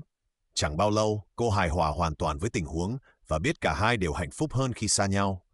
Khi một người vợ lãnh đạm hay chỉ trích, không còn là nguồn cảm hứng cho chồng, anh sẽ thiếu chất xúc tác như thuở đầu, trở nên bồn chồn và bất an. Một người đàn ông đến gặp tôi, nản chí, khổ sở, nghèo túng. Vợ anh mê khoa học về con số và đã cho xem số anh. Có vẻ kết quả không mấy hay, vì anh kể. Vợ tôi bảo tôi sẽ chẳng ra gì vì tôi là số 2. Tôi đáp, tôi không quan tâm số của anh là gì. Anh là một ý tưởng hoàn hảo trong tâm trí thiêng liêng. Ta sẽ đòi hỏi thành công và thịnh vượng vốn đã được an bài cho anh bởi trí tuệ vô hạn. Vài tuần sau, anh có một vị trí rất tốt. 1-2 năm sau, anh thành công rực rỡ với tư cách nhà văn. Không ai thành công trong công việc nếu không yêu công việc mình làm. Bức tranh người họa sĩ vẽ vì tình yêu nghệ thuật là tác phẩm lớn nhất của anh, còn tác phẩm nồi cơm, làm cho có để sống, thì mãi là thứ phải vượt qua. Không ai có thể hút tiền nếu khinh miệt nó. Nhiều người cứ nghèo vì nói, tiền chẳng nghĩa lý gì với tôi, và tôi khinh những kẻ có tiền.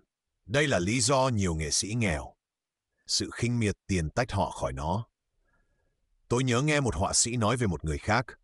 Anh ta chẳng ra gì vì có tiền trong ngân hàng. Thái độ này tất nhiên tách con người khỏi nguồn cung. Muốn hút điều gì, bạn phải hài hòa với điều ấy. Tiền là thượng đế trong biểu hiện, như tự do khỏi thiếu thốn và giới hạn. Nhưng nó phải luôn luôn chuyển và dùng đúng mục đích. Tích trữ và hà tiện sẽ trả đũa nghiệt ngã. Điều này không có nghĩa con người không nên có nhà đất, cổ phiếu, trái phiếu, vì kho lẫm của người công chính sẽ đầy. Nó chỉ có nghĩa đừng giữ khư khư ngay cả phần gốc khi cần dùng tiền. Cho tiền đi một cách vô ý và hoan hỉ, người ấy mở đường cho nhiều hơn chảy vào, vì Thượng Đế là nguồn cung bất tận và không hề cạn của con người. Đó là thái độ tinh thần đúng đắn với tiền, và ngân hàng vũ trụ không bao giờ thất hứa. Ta thấy một ví dụ về tích trữ trong bộ phim Greed lòng tham. Một phụ nữ trúng số 5.000 đô nhưng không chịu tiêu. Cô tích trữ, hà tiện để chồng chịu khổ, đói rách. Rốt cuộc cô đi cọ sàn kiếm sống. Cô yêu chính đồng tiền, đặt nó lên trên hết. Và một đêm cô bị sát hại, còn tiền thì bị lấy mất. Đây là ví dụ của câu, lòng yêu tiền là cội rễ mọi điều ác.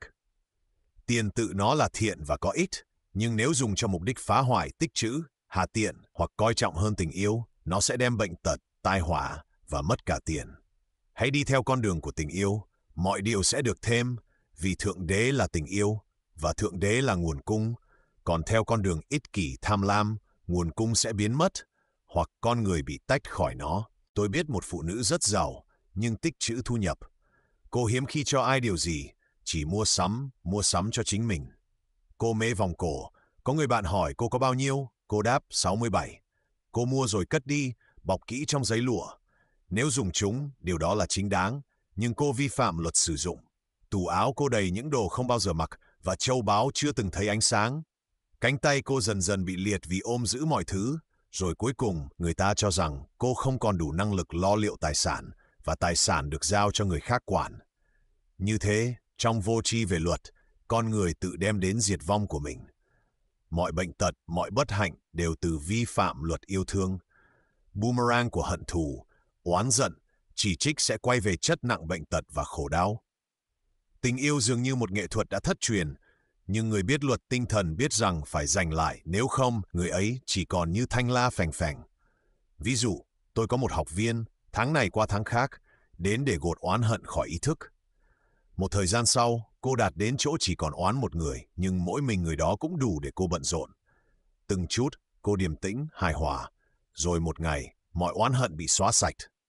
Cô đến với vẻ rạng rỡ kêu lên, chị không thể hiểu em cảm thấy thế nào đâu.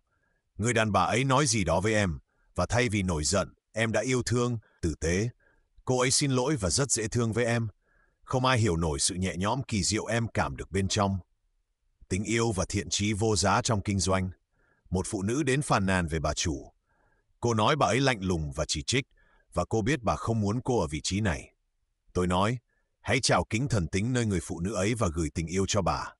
Cô đáp, em không thể. Bà ấy là người đàn bà bằng đá cẩm thạch. Tôi nói, cô nhớ chuyện nhà điêu khắc xin một khối đá chứ? Người ta hỏi vì sao ông muốn khối ấy. Ông đáp, vì có thiên thần trong khối đá, và từ đó ông tạo nên một tuyệt tác. Cô nói, được, em sẽ thử. Một tuần sau cô trở lại. Em làm như chị bảo, giờ bà ấy rất tử tế, còn chở em đi bằng xe của bà nữa. Đôi khi người ta đầy hối hận vì đã làm điều bất thiện với ai đó, có khi nhiều năm trước. Nếu không thể sửa điều sai, tác dụng của nó có thể được trung hòa bằng cách làm điều thiện cho ai đó hiện tại. Điều tôi làm là quên đi những điều ở đằng sau, hướng tới những điều ở phía trước. Phiền não, hối tiếc, ăn năn sẽ phá hủy các tế bào trong thân và đầu độc bầu khí của cá nhân. Một phụ nữ nói với tôi trong nỗi sầu, xin trị liệu để tôi vui và mừng, vì nỗi sầu khiến tôi cáu gắt với gia đình, và tôi lại gây thêm nghiệp. Tôi được nhờ trị liệu cho một phụ nữ đang đau buồn vì con gái. Tôi phủ nhận mọi niềm tin vào mất mát và chia cách, và khẳng định rằng Thượng Đế là niềm vui, tình yêu và bình an của người phụ nữ. Bà lấy lại điềm tĩnh ngay, nhưng nhắn qua con trai đừng trị liệu nữa, vì bà vui quá, như vậy không đứng đắn. Thế đấy, tâm trí phàm ưa bám vào nỗi sầu và nuối tiếc. Tôi biết một phụ nữ đi rêu rao về nỗi khổ của mình. Thế nên dĩ nhiên, cô luôn có cái để rêu rao. Xưa người ta nghĩ nếu một người mẹ không lo cho con thì không phải bà mẹ tốt. Giờ ta biết sự sợ hãi của mẹ gây ra nhiều bệnh tật và tai nạn trong đời con trẻ. Vì nỗi sợ sẽ vẽ nên rõ rệt căn bệnh hay hoàn cảnh bị sợ, và các bức tranh đó sẽ vật hóa nếu không được trung hòa.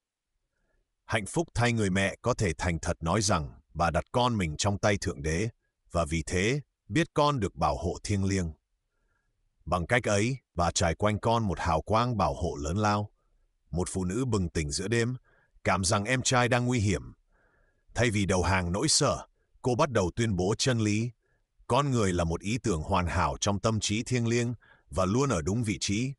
Vậy nên em trai tôi ở đúng vị trí và được bảo hộ thiêng liêng. Hôm sau cô biết em trai đã ở rất gần một vụ nổ trong hầm mỏ, nhưng thoát nạn một cách nhiệm màu. Vậy nên con người là người giữ em của mình trong tư tưởng. Mỗi người cần biết rằng điều mình yêu cư ngụ trong chỗ kín đáo của đấng chí cao và nghỉ dưới bóng của đấng toàn năng. Tai họa sẽ chẳng xảy đến cho ngươi, và ôn dịch sẽ chẳng gần đến trại ngươi. Tình yêu trọn vẹn xua đuổi sợ hãi. Ai sợ hãi thì chưa được nên chọn trong tình yêu. Và tình yêu là sự làm trọn luật. Chương 8. Trực giác hay sự dẫn dắt. Trong mọi nẻo đường, hãy nhận biết Ngài, thì Ngài sẽ chỉ dẫn các lối của ngươi. Không có điều gì quá lớn đến nỗi người biết quyền năng. Lời nói của mình và theo các linh cảm, trực giác lại không thể làm nên. Bằng lời, người ấy khởi động những lực vô hình và có thể tái tạo thân thể hay tái đúc hoàn cảnh của mình. Bởi vậy, điều tối quan trọng là chọn đúng lời, và người học trò cẩn trọng chọn lời khẳng định mà mình muốn phóng vào cõi vô hình. Người ấy biết rằng Thượng Đế là nguồn cung của mình, rằng mọi nhu cầu đều có sẵn nguồn cung và rằng lời nói của mình giải phóng nguồn cung ấy. Hãy xin, sẽ ban cho. Con người phải đi bước trước. Hãy đến gần Đức Chúa Trời, thì Ngài sẽ đến gần các ngươi. Người ta thường hỏi tôi làm cách nào để biểu hiện làm nên một demonstration. Tôi đáp, hãy nói lời, rồi đừng làm gì cả cho đến khi bạn nhận được một dẫn dắt rõ ràng. Hãy đòi hỏi sự dẫn dắt ấy bằng cách nói, Linh trí vô hạn ơi, xin bày tỏ cho con đường. Xin cho con biết nếu có điều gì con cần làm. Câu trả lời sẽ đến qua trực giác, qua một câu bâng quơ ai đó nói hay một đoạn sách, vân vân. Những câu trả lời thường đáng kinh ngạc về độ chính xác của chúng. Một phụ nữ mong muốn một khoản tiền lớn. Cô nói lời, linh trí vô hạn ơi, xin mở đường cho nguồn cung tức thời của con. Xin để mọi điều thuộc về con theo quyền thiêng liêng đến với con lúc này, như những trận tuyết lở của sung túc. Rồi cô thêm, xin cho con một dẫn dắt rõ ràng, cho con biết nếu có điều gì con cần làm. Ý nghĩ vụt đến, hãy tặng một người bạn, người đã giúp đỡ cô về tinh thần $100. Cô kể với bạn, người bạn nói, hãy đợi và lấy một dẫn dắt khác rồi hãy cho. Thế là cô chờ. Hôm đó, cô gặp một phụ nữ nói với cô, hôm nay tôi tặng ai đó $1, với tôi, nó nặng như chỉ tặng ai đó 100 vậy. Đó đúng là dấu hiệu không thể lầm, nên cô biết mình đúng khi tặng $100. Món quà ấy hóa ra một khoản đầu tư lớn, vì chẳng bao lâu sau, một khoản tiền lớn đến với cô theo cách kỳ diệu. Cho mở đường cho nhận. Muốn tạo động năng trong tài chính, người ta nên cho. Thập phân, dâng 1/10 thu nhập là một tục lệ do Thái cổ và chắc chắn mang lại gia tăng. Nhiều đại phú ở đất nước này là những người dâng thập phân và tôi chưa từng thấy nó thất bại như một khoản đầu tư. Phần 10 ra đi, rồi trở về với phước lành và nhân lên. Nhưng món quà hay thập phân phải được trao bằng tình yêu và vui lòng, vì Đức Chúa Trời yêu kẻ dâng cách vui lòng. Hóa đơn nên được trả trong vui vẻ. Mọi đồng tiền nên được gửi đi không sợ hãi và kèm lời chúc phúc. Thái độ này khiến con người trở thành chủ của tiền. Tiền phải vâng lời anh ta, và lời nói của anh ta mở ra những bể chứa giàu có. Con người tự giới hạn nguồn cung của mình bởi tầm nhìn giới hạn. Đôi khi học viên đã có một cảm hứng lớn về giàu có, nhưng lại sợ hành động.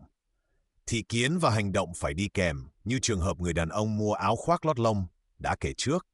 Một phụ nữ đến nhờ tôi nói lời để có một công việc. Tôi bèn tuyên bố, linh trí vô hạn ơi, xin mở đường cho vị trí đúng của người phụ nữ này. Đừng xin một công việc, hãy xin vị trí đúng, chỗ đã được định sẵn trong tâm trí thiêng liêng, vì chỉ chỗ ấy mới cho thỏa lòng. Tôi tạ ơn rằng cô đã nhận và rằng nó sẽ biểu lộ nhanh chóng. Rất mau, cô được đề nghị 3 chỗ, 2 ở New York và 1 ở Palm Beach. Cô không biết chọn chỗ nào. Tôi nói, hãy xin một dẫn dắt rõ ràng. Gần hết hạn mà cô vẫn lưỡng lự. Một hôm cô gọi điện, sáng nay khi thức dậy, em ngửi thấy mùi Palm Beach. Cô đã từng đến đó và biết hương ấm áp của nó. Tôi đáp, nếu từ đây mà cô ngửi thấy Palm Beach thì hẳn đó là dẫn dắt của cô. Cô nhận chỗ ấy và nó thành công rực rỡ. Dẫn dắt thường đến lúc chẳng ngờ. Một ngày, tôi đang đi trên phố thì đột nhiên có thôi thúc mạnh phải rẽ vào một tiệm bánh cách đó 1-2 dãy nhà. Trí lý luận chống lại, cãi rằng ở đó chẳng có gì cô cần. Nhưng tôi đã học đừng lý luận, nên tôi đi, xem khắp mà đúng là không có gì tôi muốn. Nhưng khi bước ra, tôi gặp một phụ nữ mà tôi thường nghĩ đến, và người ấy rất cần sự giúp đỡ tôi có thể cho. Rất thường, người ta đi tìm một thứ mà lại tìm thấy thứ khác. Trực giác là một năng lực tinh thần, nó không giải thích, chỉ đường. Con người thường nhận được dẫn dắt trong lúc trị liệu. Ý tưởng đến có thể có vẻ chẳng ăn nhập, nhưng một số dẫn dắt của Thượng Đế là huyền nhiệm. Trong lớp, một hôm, tôi trị liệu để mỗi người đều nhận dẫn dắt rõ ràng. Một phụ nữ đến sau giờ học nói, trong lúc cô trị liệu, em có linh cảm là mang đồ đạc ra khỏi kho và tìm một căn hộ. Người phụ nữ ấy đến để trị liệu sức khỏe. Tôi bảo, tôi biết rằng khi có một mái nhà của riêng mình, sức khỏe của cô sẽ tốt lên, và tôi thêm, tôi tin vấn đề của cô, ứ đọng, đến từ việc cất giữ đồ đạc. Ùn ứ vật chất sinh ùn ứ trong thân. Cô đã vi phạm luật sử dụng, và thân thể cô đang trả giá. Vậy nên tôi tạ ơn rằng trật tự thiêng liêng đã được thiết lập trong tâm trí, thân thể và công việc của cô. Người ta ít ngờ rằng việc đời dội lại trên thân thể thế nào. Mọi bệnh đều có tương ứng tâm trí. Một người có thể được chữa lành tức thì bằng nhận biết rằng thân mình là một ý tưởng hoàn hảo trong tâm trí thiêng liêng, nên trọn vẹn và khỏe mạnh. Nhưng nếu người ấy tiếp tục tư duy phá hoại, tích trữ, oán hờn, sợ hãi, kết án, thì bệnh sẽ trở lại. Chúa Giêsu biết mọi bệnh đến từ tội lỗi, nhưng sau khi chữa người phung, Ngài cảnh báo, đừng phạm tội nữa, kẻo có điều tệ hơn đến. Vậy linh hồn của con người, tức tiềm thức, phải được rửa sạch hơn tuyết cho sự chữa lành bền vững, và nhà siêu hình luôn đào sâu để tìm tương ứng. Chúa Giêsu phán, đừng kết án, kẻo chính các ngươi cũng bị kết án. Đừng xét đoán, để khỏi bị xét đoán. Nhiều người hút về mình bệnh tật và bất hạnh vì kết án người khác. Điều người ta kết án nơi người khác, người ta hút vào chính mình. Một người bạn đến với tôi trong giận dữ và khổ đau vì chồng cô bỏ cô theo người đàn bà khác. Cô kết án người đàn bà kia luôn nói, cô ta biết anh ấy đã có vợ, không có quyền nhận lời tán tỉnh của anh. Tôi đáp, đừng kết án người ấy nữa, hãy chúc lành cho cô ta và khép lại chuyện này. Nếu không, chính cô đang hút điều y như thế vào mình. Cô không nghe, và 1-2 năm sau, chính cô sa đắm vào một người đàn ông đã có vợ. Mỗi khi chỉ trích hay kết án, con người như chộp vào dây điện trần, và nên chờ một cú giật. Do dự là hòn đá vấp trên nhiều lối đi. Muốn vượt qua hãy lặp đi lặp lại. Tôi luôn ở dưới cảm hứng trực tiếp. Tôi quyết định đúng, nhanh chóng. Những lời này ấn in vào tiềm thức, và chẳng bao lâu người ta thấy mình tỉnh táo, lanh lẹ, đi đúng nước không ngập ngừng. Tôi nhận thấy tai hại khi tìm chỉ dẫn ở bình diện ngoại cảm, psychic, vì đó là bình diện của nhiều tâm trí, không phải một tâm trí. Khi mở tâm cho tính chủ thể mơ hồ ấy, người ta trở thành bia cho lực phá hoại. Bình diện ngoại cảm là sản phẩm của tư tưởng phàm, thuộc bình diện đôi ngả. Người ta có thể nhận thông điệp tốt hoặc xấu. Khoa số học và lá số tử vi giam con người dưới bình diện tâm trí phàm, vì chúng chỉ xử lý lộ trình nghiệp. Tôi biết một người mà theo tử vi đáng lẽ đã chết từ nhiều năm trước, thế mà ông vẫn sống, lại còn là lãnh đạo của một trong những phong trào lớn nhất nước này vì nâng đỡ nhân loại. Cần một tâm trí rất mạnh để trung hòa một lời tiên tri xấu. Học trò nên tuyên bố, mọi lời tiên tri giả đều hóa hư không, mọi kế hoạch mà cha ta trên trời không lập đều được giải tan và tiêu tán, ý tưởng thiêng liêng nay đi vào hiện thực. Tuy nhiên, nếu từng có lời tốt lành nào được nói về hạnh phúc hay giàu có đang đến, hãy ấp ủ và trông đợi. Nó sẽ biểu hiện, sớm hay muộn theo luật mong đợi. Ý chí của con người nên được dùng để nâng đỡ. Ý chí phổ quát. Tôi muốn, ý muốn của Đức Chúa Trời được nên. Ý muốn của Thượng Đế là ban cho mỗi người mọi ước muốn công chính của lòng họ. Ý chí của con người nên được dùng để giữ vững thị kiến hoàn hảo, không nao núng. Đứa con hoang đàng nói, ta sẽ đứng dậy, trở về cùng cha. Thật vậy, nhiều khi cần nỗ lực của ý chí để rời bỏ vỏ trấu và bầy heo của tư duy phàm. Với người thường, sợ hãi dễ hơn đức tin, bởi vậy đức tin là một nỗ lực của ý chí. Khi con người tỉnh thức về mặt tinh thần, người ấy nhận ra mọi bất hòa bên ngoài là tương ứng của bất hòa trong tâm. Nếu người ấy vấp hay ngã, người ấy biết mình đang vấp ngã trong ý thức. Một ngày, một học viên đang đi trên phố, âm thầm kết án một ai đó trong ý nghĩ. Người đàn bà ấy là kẻ khó chịu nhất trên đời. Bất thần, ba hướng đạo sinh quẹo gấp ở đầu phố, suýt xô cô ngã. Cô không mắng bọn trẻ, mà lập tức kêu cầu luật tha thứ, rồi chào kính thần tính nơi người phụ nữ kia. Đường lối của Minh Triết là đường lối êm ái, và mọi lối của nàng là bình an. Khi một người đã dâng lời đòi hỏi lên đấng phổ quát, người ấy phải sẵn sàng cho những điều bất ngờ. Mọi thứ có thể trông như đang đi sai, nhưng thật ra đang đi đúng. Người ta nói với một phụ nữ rằng trong tâm trí thiêng liêng không có mất mát, vậy nên cô không thể mất điều thuộc về cô, vật mất sẽ được trả lại, hoặc cô sẽ nhận tương đương. Vài năm trước, cô mất $2.000. Cô cho một người bà con vay khi bà này còn sống, nhưng bà qua đời mà không nhắc đến trong di chúc. Người phụ nữ oan, và vì không có giấy tờ, cô không bao giờ nhận lại được. Cô quyết định phủ nhận mất mát và rút $2.000 từ ngân hàng vũ trụ. Trước hết, cô phải tha thứ cho người bà con vì oán hận và không tha thứ đóng cửa ngân hàng kỳ diệu này. Cô tuyên bố, tôi phủ nhận mất mát, trong tâm trí thiêng liêng không có mất mát, vậy nên tôi không thể mất $2.000 là thuộc về tôi theo quyền thiêng liêng. Một cánh cửa đóng, một cánh khác mở. Cô ở trong một chung cư đang giao bán, trong hợp đồng có điều khoản 90 ngày. Nếu bán nhà, người thuê phải dọn đi trong 90 ngày. Bất ngờ, chủ nhà bẻ hợp đồng và tăng tiền thuê. Lại thêm bất công trên đường cô, nhưng lần này cô không xao động. Cô chúc phúc cho chủ nhà và nói, tiền thuê tăng nghĩa là tôi sẽ giàu thêm bấy nhiêu, vì Đức Chúa Trời là nguồn cung của tôi. Hợp đồng mới được lập với mức thuê mới, nhưng do một lỗi thiêng liêng, điều khoản 90 ngày bị quên. Không lâu sau, chủ nhà có cơ hội bán tòa nhà. Vì lỗi trong hợp đồng mới, người thuê giữ nhà thêm 1 năm. Đại lý đề nghị mỗi hộ $200 nếu chịu dọn. Vài gia đình nhận lời, 3 hộ ở lại, trong đó có cô. 1-2 tháng sau, đại lý quay lại. Lần này ông nói với cô có chịu chấm dứt hợp đồng với $1.500 không? Trong đầu cô lóe lên, $2.000 của mình đây rồi. Cô nhớ mình từng bảo các bạn trong nhà, nếu họ còn nói chuyện dọn đi, chúng ta sẽ cùng nhau hành động. Dẫn dắt của cô là hỏi ý bạn. Bạn cô nói, nếu họ đã trả cô $1.500, họ chắc sẽ trả $2.000. Thế là cô nhận tấm séc $2.000 để nhường căn hộ. Quả là một sự vận hành kỳ diệu của luật, và cái bất công bề ngoài chỉ là đang mở đường cho biểu hiện của cô. Điều ấy chứng tỏ không có mất mát, và khi con người đứng trên nền tảng tinh thần, người ấy sẽ thu lại mọi điều thuộc về mình từ bể lành vĩ đại ấy. Ta sẽ bù lại cho các ngươi những năm bị châu chấu ăn. Châu chấu chính là nghi ngờ, sợ hãi, oán hận, nuối tiếc của tư duy phàm. Chính những ý nghĩ nghịch ấy cướp bóc con người. Vì không ai ban cho mình ngoài chính mình, và không ai lấy khỏi mình ngoài chính mình. Con người ở đây để chứng minh Thượng Đế và làm chứng cho chân lý. Và người ấy chỉ có thể chứng minh Thượng Đế bằng cách đem dư dật ra khỏi thiếu thốn và công lý ra khỏi bất công.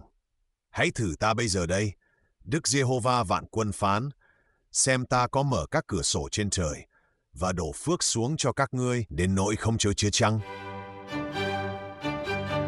Chương 9. Tự biểu hiện hoàn hảo hay khuôn mẫu thiêng liêng. Không cơn gió nào có thể xô lệch con thuyền tôi, cũng chẳng đổi được con nước của định mệnh.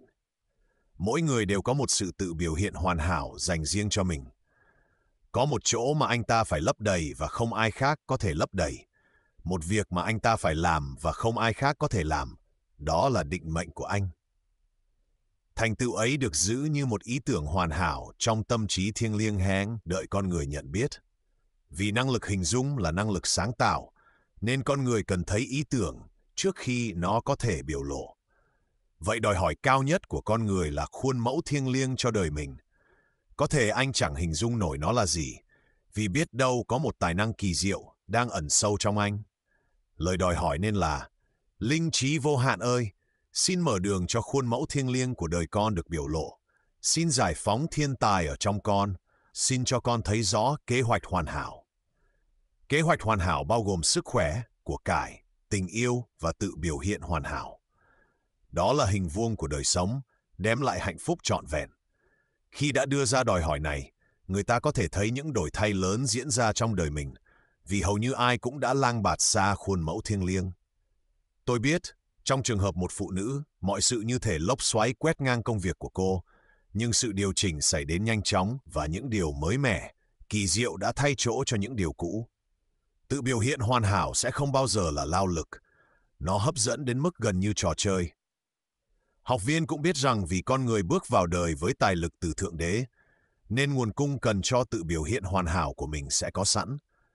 Đã có biết bao thiên tài vật lộn nhiều năm với bài toán nguồn cung, trong khi lời nói và đức tin có thể giải phóng nhanh những khoản cần thiết. Sau một buổi học, một người đàn ông đến đưa tôi 1 xu. Anh nói, tôi chỉ còn 7 xu trên đời, và tôi sẽ cho cô 1 xu, vì tôi tin vào quyền năng lời nói của cô. Tôi muốn cô nói lời cho tự biểu hiện hoàn hảo và thịnh vượng của tôi. Tôi nói lời, rồi mãi 1 năm sau mới gặp lại anh. Một hôm anh bước vào, thành đạt và hạnh phúc, túi đầy những tờ tiền vàng. Anh nói, ngay sau khi cô nói lời, tôi được mời một vị trí ở một thành phố xa, và giờ đây tôi đang biểu hiện sức khỏe, hạnh phúc và nguồn cung. Tự biểu hiện hoàn hảo của một người phụ nữ có thể là trở nên người vợ hoàn hảo, người mẹ hoàn hảo, người vun đắp mái ấm hoàn hảo. Không nhất thiết phải là sự nghiệp công khai. Hãy đòi hỏi những dẫn dắt rõ ràng, rồi con đường sẽ trở nên dễ dàng và thành công. Người ta không nên hình dung gắng gượng hay cưỡng bức một bức tranh tâm trí. Khi anh đòi hỏi để khuôn mẫu thiêng liêng bước vào ý thức, anh sẽ nhận những tia linh cảm và bắt đầu thấy mình đang làm nên một thành tựu lớn. Đây chính là bức tranh ý tưởng anh phải giữ vững không nao núng. Điều con người đi tìm cũng đang đi tìm con người. Chiếc điện thoại đã đi tìm Bell. Cha mẹ không bao giờ nên áp đặt nghề nghiệp lên con cái. Với tri thức chân lý tinh thần, kế hoạch thiêng liêng có thể được phát biểu ngay từ thời thơ ấu, thậm chí từ trước khi sinh. Một trị liệu tiền sản nên là xin để Đức Chúa Trời trong đứa trẻ này được biểu hiện trọn vẹn. Xin khuôn mẫu thiêng liêng cho tâm trí, thân thể và công việc của nó được bày tỏ suốt đời nó, suốt cõi đời đời. Ý Đức Chúa Trời được nên, chứ không phải ý người. Khuôn mẫu của Đức Chúa Trời, chứ không phải khuôn mẫu của người. Mệnh lệnh ấy xuyên suốt Kinh Thánh. Và Kinh Thánh là cuốn sách về khoa học của tâm. Đó là cuốn sách dạy con người giải phóng linh hồn, tức tiềm thức, khỏi xiềng xích. Những trận chiến được kể là hình ảnh con người tác chiến chống lại tư tưởng phàm. Kẻ thù của một người sẽ là người nhà mình. Mỗi người là Jehoshaphat và mỗi người là David, kẻ giết Goliath, tư duy phàm, bằng viên sỏi trắng nhỏ, đức tin. Vì vậy, người ta phải cẩn thận để không trở thành đầy tớ độc ác và biếng nhác chôn giấu nén bạc. Có một hình phạt khủng khiếp cho việc không dùng khả năng của mình. Thường thì sợ hãi đứng giữa con người và tự biểu hiện hoàn hảo của anh. Khiếp đảm sân khấu đã trói tay biết bao thiên tài. Điều này có thể vượt qua bằng lời nói hay trị liệu. Khi ấy, cá nhân sẽ mất hết tự ý thức và chỉ cảm rằng mình là kênh dẫn để trí tuệ vô hạn tự biểu hiện. Người ấy ở dưới cảm hứng trực tiếp, vô ý và tự tin, vì anh cảm rằng chính cha ở trong đang làm công việc. Một cậu bé thường theo mẹ đến lớp tôi. Cậu nhờ tôi nói lời cho kỳ thi sắp tới ở trường. Tôi bảo cậu tuyên bố, tôi một với trí tuệ vô hạn, tôi biết mọi điều mình nên biết về môn này. Cậu rất giỏi sử, nhưng không chắc về toán. Về sau tôi gặp cậu nói, em nói lời cho môn toán và đỗ điểm cao nhất, nhưng nghĩ có thể tự dựa vào mình cho môn sử, nên bị điểm rất thấp. Con người thường vấp ngã khi quá tự tin, nghĩa là trông cậy vào nhân cách thay vì cha ở trong. Một học viên khác kể cho tôi một ví dụ. Cô đi một chuyến dài sang châu Âu mùa hè, thăm nhiều nước mà cô không biết tiếng. Cô kêu cầu dẫn dắt và bảo hộ từng phút, và mọi sự diễn ra êm xuôi và nhiệm màu. Hành lý không bao giờ trễ hay thất lạc, chỗ ở luôn sẵn ở khách sạn tốt nhất và dịch vụ hoàn hảo ở bất cứ đâu. Về New York, vì biết ngôn ngữ, cô thấy không cần thượng đế nữa, nên lo liệu theo cách thường. Thế là mọi chuyện rối tung, dương trễ, bất hòa và hỗn loạn. Học viên phải tập thói quen thực hành sự hiện diện của Đức Chúa Trời từng phút. Trong mọi nẻo đường, hãy nhận biết Ngài, không có gì quá nhỏ hay quá lớn. Đôi khi một việc nhỏ nhoi lại là bước ngoặt của đời người. Robert Fulton nhìn nước sôi lăn tăn trong ấm trà, đã thấy một chiếc tàu hơi nước. Tôi đã thấy học viên nhiều lần trì hoãn biểu hiện của mình bởi kháng cự hay chỉ đường cho trời. Anh ghim lòng tin vào một kênh duy nhất và định đoạt đúng cách mình muốn kết quả đến. Điều đó làm mọi sự đình trệ. Đường của ta không phải đường của ngươi. Đó là mệnh lệnh của trí tuệ vô hạn. Giống như mọi quyền năng, dù là hơi nước hay điện, nó cần một động cơ nhạc cụ không kháng cự để hoạt động xuyên qua, và con người chính là động cơ nhạc cụ ấy. Hết lần này đến lần khác, con người được bảo, hãy đứng yên. Hỡi Judah, đừng sợ. Ngày mai hãy đi ra đón chúng, vì Đức Giê-hô-va sẽ ở với các ngươi. Các ngươi không cần chiến đấu trong trận này. Hãy sắp hàng, đứng yên và thấy sự cứu rỗi của Đức Giê-hô-va ở cùng các ngươi. Ta thấy điều đó trong chuyện $2.000 đến với người phụ nữ qua ông chủ nhà khi cô trở nên không kháng cự và không xao động. Và người phụ nữ được tình yêu của người đàn ông sau khi mọi khổ đau chấm dứt. Mục tiêu của học viên là điềm tĩnh. Điềm tĩnh là quyền năng vì nó tạo cơ hội cho quyền năng của Đức Chúa Trời tuôn qua con người để muốn và làm theo ý tốt lành của Ngài. Khi điềm tĩnh, người ta nghĩ rõ, quyết định đúng nhanh. Anh ta không bao giờ bỏ lỡ một nước. Giận dữ là mờ thị kiến, đầu độc huyết dịch là cội của nhiều bệnh và đưa đến quyết định sai, dẫn tới thất bại. Nó được gọi là một trong những tội tệ hại nhất vì tác dụng ngược của nó tai hại như vậy. Học viên học được rằng trong siêu hình học, tội có ý nghĩa rộng hơn nhiều so với giáo huấn cũ. Bất cứ điều gì không bởi đức tin đều là tội. Anh nhận ra rằng sợ hãi và lo lắng là những tội chết người. Chúng là đức tin bị đảo ngược và qua những bức tranh tâm trí méo mó, chúng làm thành chính điều người ta sợ. Công việc của người là đuổi những kẻ thù này khỏi tiềm thức. Khi con người vô úy, anh đã hoàn tất. Maeterlinck nói, con người là Đức Chúa Trời, đang sợ. Như đã đọc ở các chương trước, con người chỉ có thể khuất phục sợ hãi bằng cách tiến thẳng tới điều mình sợ. Khi Jehoshaphat và quân đội ông chuẩn bị gặp quân thủ, vừa hát, hãy ngợi khen Đức Giê-hô-va vì sự nhân từ Ngài còn đến đời đời. Họ thấy kẻ thù đã tự tiêu diệt lẫn nhau và không còn gì để chiến đấu. Một phụ nữ nhờ một người bạn truyền lời cho một người bạn khác. Người bạn sợ đưa lời, trí lý luận bảo, đừng dính vào chuyện này, đừng đưa thông điệp. Cô bối rối vì đã hứa. Cuối cùng, cô quyết định tiến tới con sư tử và kêu cầu luật bảo hộ thiêng liêng. Cô gặp người bạn cần truyền lời. Vừa mở miệng, người bạn nói, người ấy đã rời thành phố. Như thế khỏi cần đưa lời, vì tình huống phụ thuộc vào người kia còn ở trong thành. Vì cô sẵn sàng làm, nên không phải làm. Vì cô không sợ, tình huống biến mất. Học viên thường trì hoãn biểu hiện của mình bởi niềm tin vào sự dở dang. Anh nên tuyên bố, trong tâm trí thiêng liêng chỉ có sự hoàn tất.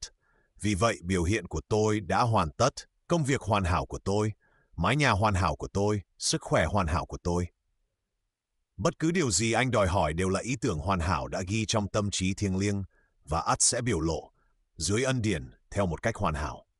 Anh tạ ơn vì đã nhận trên cõi vô hình và chủ động chuẩn bị để nhận trên cõi hữu hình. Một học viên của tôi cần biểu hiện tài chính. Cô hỏi vì sao nó chưa hoàn tất. Tôi đáp, có lẽ cô quen để việc dở dang và tiềm thức đã thành thói không hoàn tất. Như bên ngoài thế nào thì bên trong thế ấy. Cô nói, đúng, tôi hay bắt đầu rồi không kết. Tôi sẽ về hoàn tất một việc bỏ dở mấy tuần và tôi biết điều đó sẽ biểu tượng cho biểu hiện của tôi. Thế là cô miệt mài khâu vá và món đồ sớm hoàn tất. Không lâu sau, tiền đến theo một cách rất lạ. Chồng cô được trả lương 2 lần trong tháng đó. Anh báo cho họ về sai sót và họ nhắn, cứ giữ. Khi con người xin bằng đức tin, người ấy ắt nhận, vì Đức Chúa Trời tự tạo kênh của Ngài. Đôi khi người ta hỏi, nếu có nhiều tài biết chọn cái nào? Hãy đòi được chỉ rõ. Hãy nói, linh trí vô hạn ơi, xin cho con một dẫn dắt rõ ràng. Xin bày tỏ cho con tự biểu hiện hoàn hảo của con. Xin cho con biết tài năng nào con phải dùng lúc này. Tôi biết có người đột nhiên bước vào một lĩnh vực mới và được trang bị đầy đủ, gần như không cần đào tạo. Vậy hãy tuyên bố, tôi đã được trang bị đầy đủ cho kế hoạch thiêng liêng của đời tôi và vô ý nắm lấy cơ hội. Có người rất hào sảng khi cho, nhưng tệ khi nhận. Họ từ chối quà vì kiêu hãnh hay vì lý do tiêu cực nào đó, khiến chặn các kênh và rồi rốt cuộc thấy mình chẳng còn gì. Một phụ nữ đã cho đi rất nhiều tiền. Có người tặng cô vài nghìn đô, cô từ chối, nói không cần. Không lâu sau, tài chính của cô bị trói và cô mắc nợ đúng khoản ấy. Con người nên đẹp lòng nhận ổ bánh trở về trên mặt nước.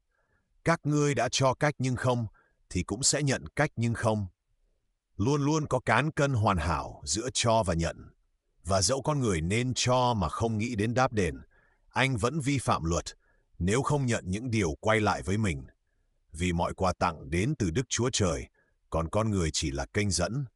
Không bao giờ nên giữ ý niệm thiếu thốn đối với người cho. Khi người đàn ông đưa tôi một xu, tôi không nói, tội nghiệp, anh ấy không kham nổi. Tôi thấy anh giàu có, thịnh vượng, nguồn cung tuôn tràn. Chính tư tưởng ấy đem điều đó đến. Nếu ai đã là người nhận tệ, người ấy phải trở thành người nhận tốt, nhận kể cả một con tem nếu ai tặng, và như thế mở kênh cho việc nhận. Chúa yêu kẻ nhận vui lòng cũng như kẻ cho vui lòng. Người ta thường hỏi vì sao kẻ này sinh ra giàu và khỏe, còn kẻ kia nghèo và bệnh. Ở đâu có hệ quả ở đó có nguyên nhân, không có cái gọi là ngẫu nhiên.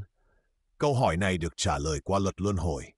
Con người trải qua nhiều lần sinh và tử, cho đến khi biết chân lý giải phóng mình. Người ta bị kéo trở lại cõi trần vì dục vọng chưa mãn, để trả nợ nghiệp hoặc để làm tròn định mệnh. Người sinh ra giàu và khỏe là người mà trong đời trước, tiềm thức của họ đã đầy những bức tranh về sức khỏe và giàu có. Còn kẻ nghèo và bệnh là người có hình ảnh bệnh tật và nghèo khó. Con người biểu lộ trên bất cứ bình diện nào, tổng cộng các niềm tin tiềm thức của mình. Tuy vậy, sinh và tử là luật do người đặt ra, vì tiền công của tội lỗi là sự chết, tức sự sa ngã của Adam trong ý thức bởi niềm tin vào hai quyền lực. Con người thật, con người linh là vô sinh vô tử. Người chưa từng sinh cũng chưa từng chết, như buổi ban đầu, bây giờ và mãi mãi. Vậy nên, qua chân lý, con người được giải phóng khỏi luật nghiệp, tội và chết, và biểu lộ con người được tạo nên theo ảnh tượng và hóa ảnh của Ngài. Tự do của con người đến qua làm tròn định mệnh, đưa khuôn mẫu thiêng liêng của đời mình vào biểu hiện. Và chủ của người sẽ phán cùng người rằng, hỡi đầy tớ ngay lành và trung tín kia, ngươi đã trung tín trong việc nhỏ, ta sẽ lập ngươi cai quản nhiều việc kể cả sự chết. Hãy vào hưởng niềm vui của Chúa ngươi, tức sự sống đời đời. Chương 10. Phủ nhân và khâng định. Ngươi cũng sẽ định một điều, thì điều ấy sẽ được lập cho ngươi. Mọi điều thiện sẽ được biểu lộ trong đời người đều đã là một sự kiện hoàn tất trong tâm trí thiêng liêng và được giải phóng qua sự nhận biết của con người, tức lời nói của người. Bởi vậy, người ta phải cẩn trọng để định rằng chỉ ý tưởng thiêng liêng được biểu lộ.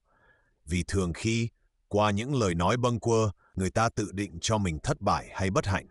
Vì thế, điều tối quan trọng là diễn đạt đúng điều mình đòi hỏi, như đã nói ở chương trước. Nếu muốn một ngôi nhà, một người bạn, một vị trí hay bất cứ điều tốt nào khác, hãy đòi sự tuyển chọn thiêng liêng. Linh trí vô hạn ơi, xin mở đường cho mái nhà đúng, người bạn đúng, vị trí đúng của con. Con tạ ơn vì chúng đang biểu lộ dưới ân điển, theo một cách hoàn hảo. Phần sau của tuyên bố là cực kỳ quan trọng. Tôi biết một phụ nữ đòi $1.000. Con gái cô bị thương và họ nhận tiền bồi thường 1.000. Vậy là nó đã không đến theo cách hoàn hảo. Đòi hỏi ấy đáng lẽ phải được diễn như sau.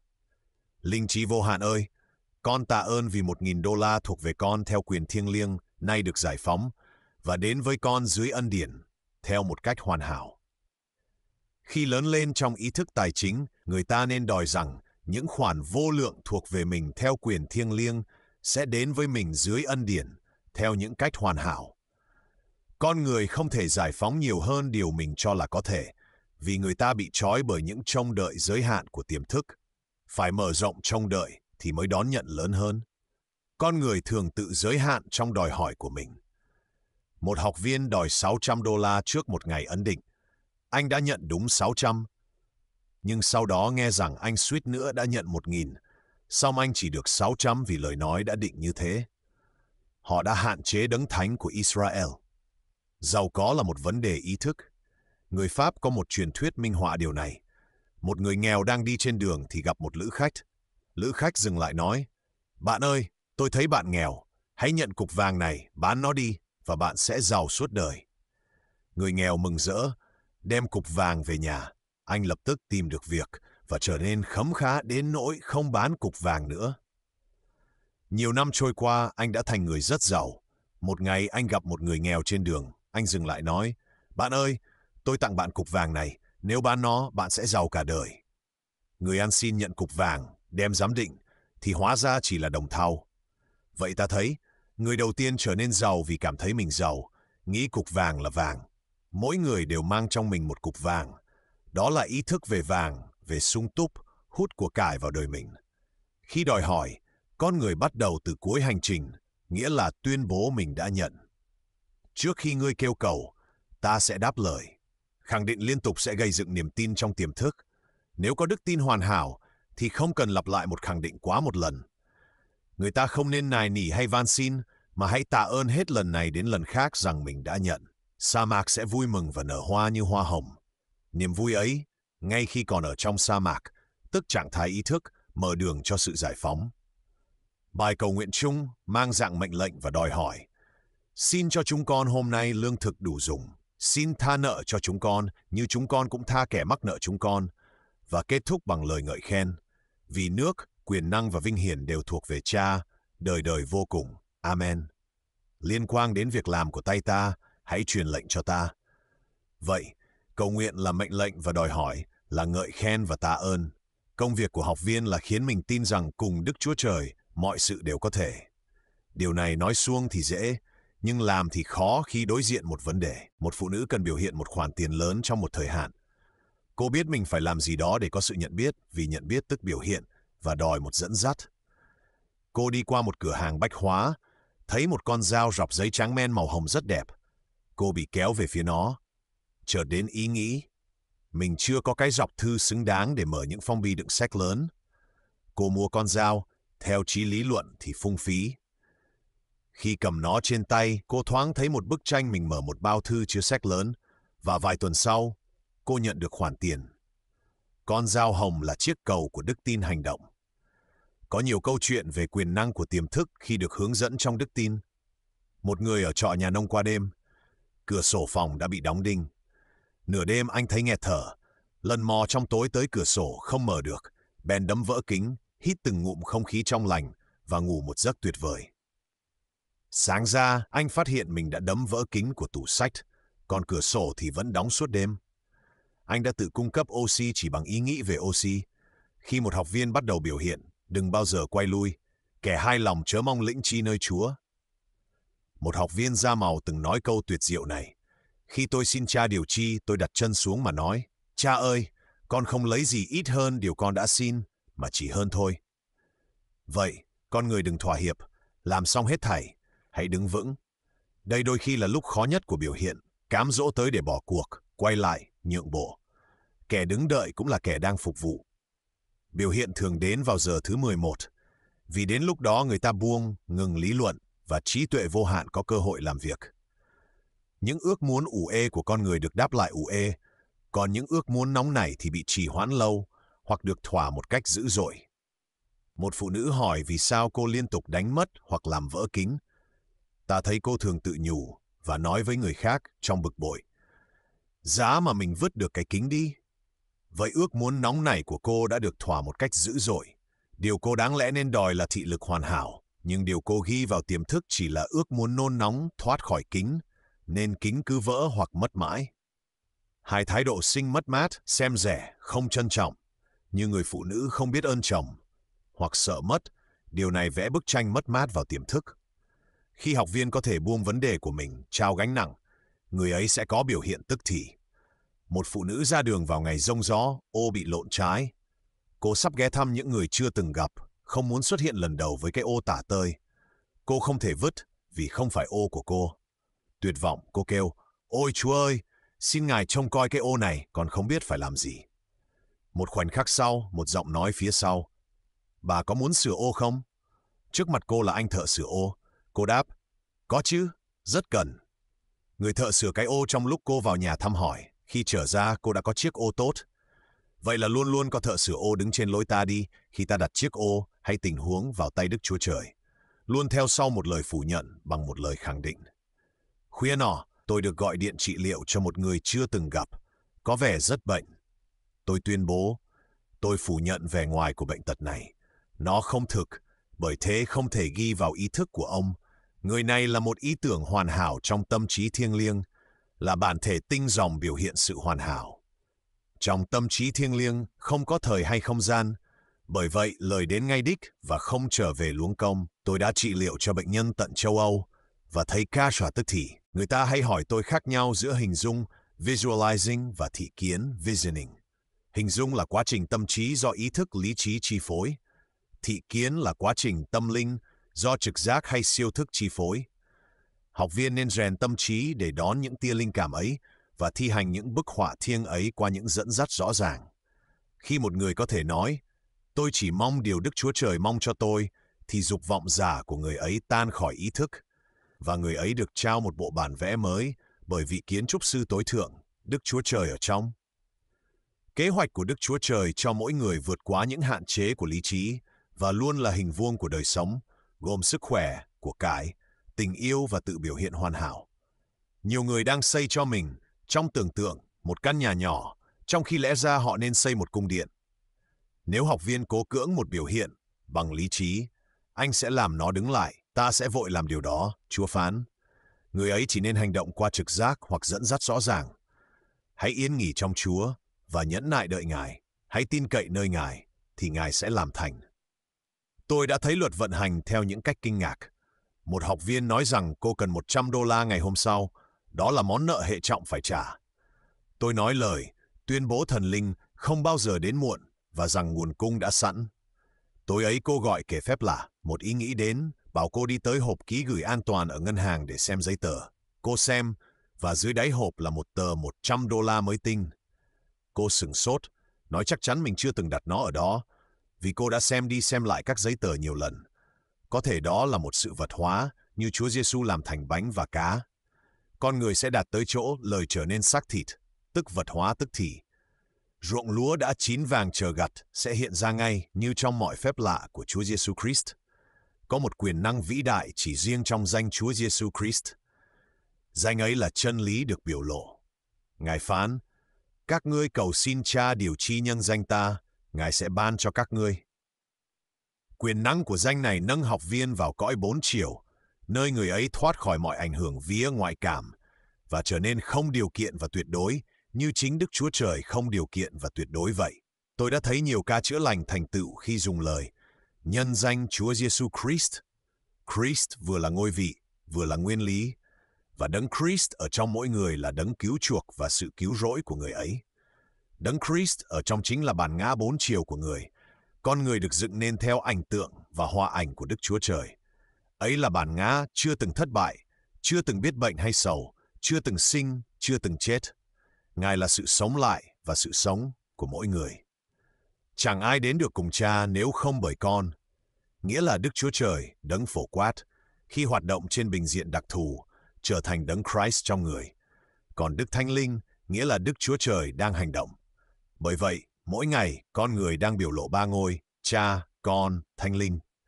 Con người nên làm nghệ thuật từ tư duy. Bậc tư tưởng là nghệ sĩ, cẩn trọng chỉ vẽ những họa đổ thiêng trên tấm toan của tâm trí. Người ấy vẽ những bức tranh ấy bằng nét bút quyết đoán đầy quyền năng, tin chắc rằng không có quyền lực nào làm hỏng sự hoàn hảo của chúng, và rằng chúng sẽ biểu lộ trong đời người, lý tưởng trở thành hiện thực. Mọi quyền năng được ban cho con người qua tư duy đúng để đem thiên đàng của mình xuống đất, và đó là mục tiêu của trò chơi của đời sống. Những quy tắc đơn giản là đức tin vô úy, vô kháng cự và tình yêu. Nguyện mỗi độc giả ngay bây giờ được giải phóng khỏi điều đã giam cầm mình qua bao thời đại, đứng giữa người và của riêng người, và biết chân lý sẽ khiến người được tự do để làm tròn định mệnh, đưa vào biểu hiện khuôn mẫu thiêng liêng của đời mình. Sức khỏe, của cải, tình yêu và tự biểu hiện hoàn hảo. Hãy được biến hóa bởi sự đổi mới của tâm trí mình.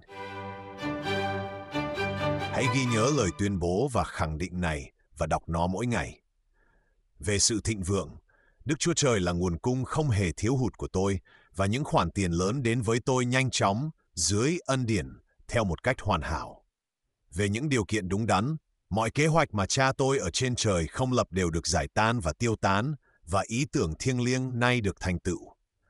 Chỉ điều gì đúng về Đức Chúa Trời mới đúng về tôi, vì tôi và Cha là một về đức tin, vì tôi một với Đức Chúa Trời, tôi một với điều thiện của mình, bởi Đức Chúa Trời vừa là đấng ban vừa là ân tặng. Tôi không thể tách đấng ban khỏi ân tặng. Tình yêu thiêng liêng nay giải tán và tiêu tán mọi điều kiện sai lạc trong tâm trí, thân thể và công việc của tôi. Tình yêu thiêng liêng là tác chất quyền năng nhất trong vũ trụ và hòa tan mọi điều không thuộc về chính nó. Về sức khỏe, tình yêu thiêng liêng tuôn ngập ý thức tôi bằng sức khỏe, và mọi tế bào trong thân tôi đầy ánh sáng. Về thị lực, mắt tôi là mắt của Đức Chúa Trời. Tôi nhìn bằng đôi mắt của thần linh. Tôi thấy rõ con đường mở rộng, không có chướng ngại trên lối đi của tôi. Tôi thấy rõ kế hoạch hoàn hảo. Về sự dẫn dắt, tôi được nhạy bén cách thiêng liêng với những dẫn dắt trực giác của mình và vâng phục tức thì ý muốn của Ngài. Về thính lực, tai tôi là tai của Đức Chúa Trời. Tôi nghe bằng tai của thần linh. Tôi không kháng cự và sẵn lòng được dẫn dắt. Tôi nghe những tin mừng lớn lao.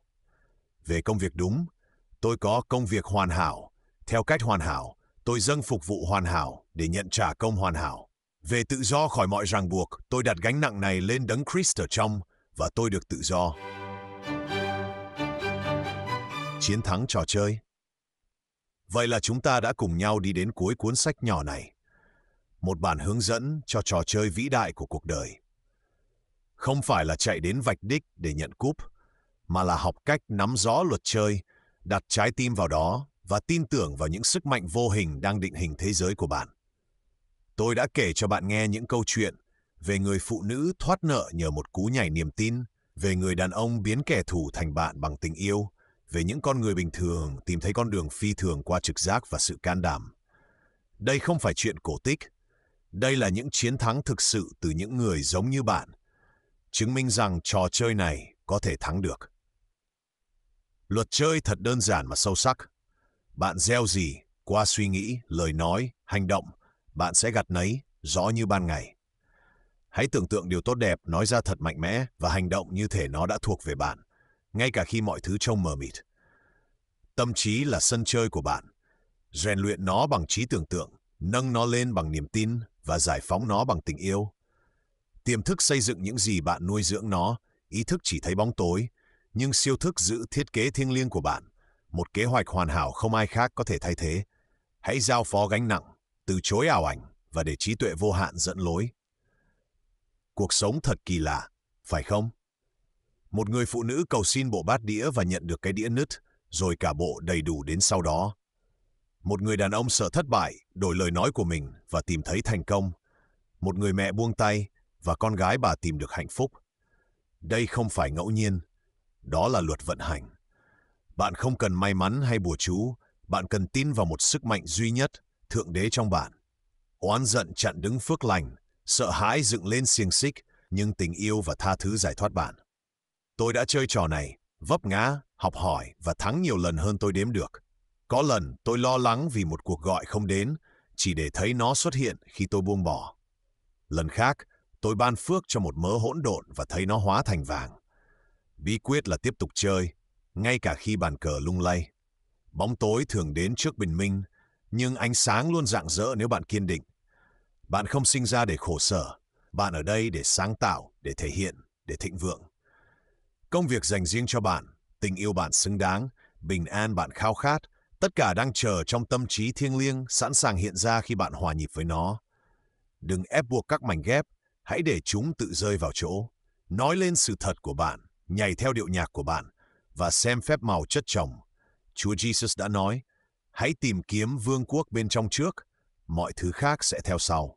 Vậy hãy cầm lấy những bài học này, bạn của tôi, và bước vào trò chơi. Gieo niềm vui, gặt sự dư dật. Từ chối sợ hãi ôm lấy khả năng, chơi nó với tất cả nhiệt huyết vì cuộc đời này với mọi khúc quanh và ngã rẽ là của bạn để chiến thắng.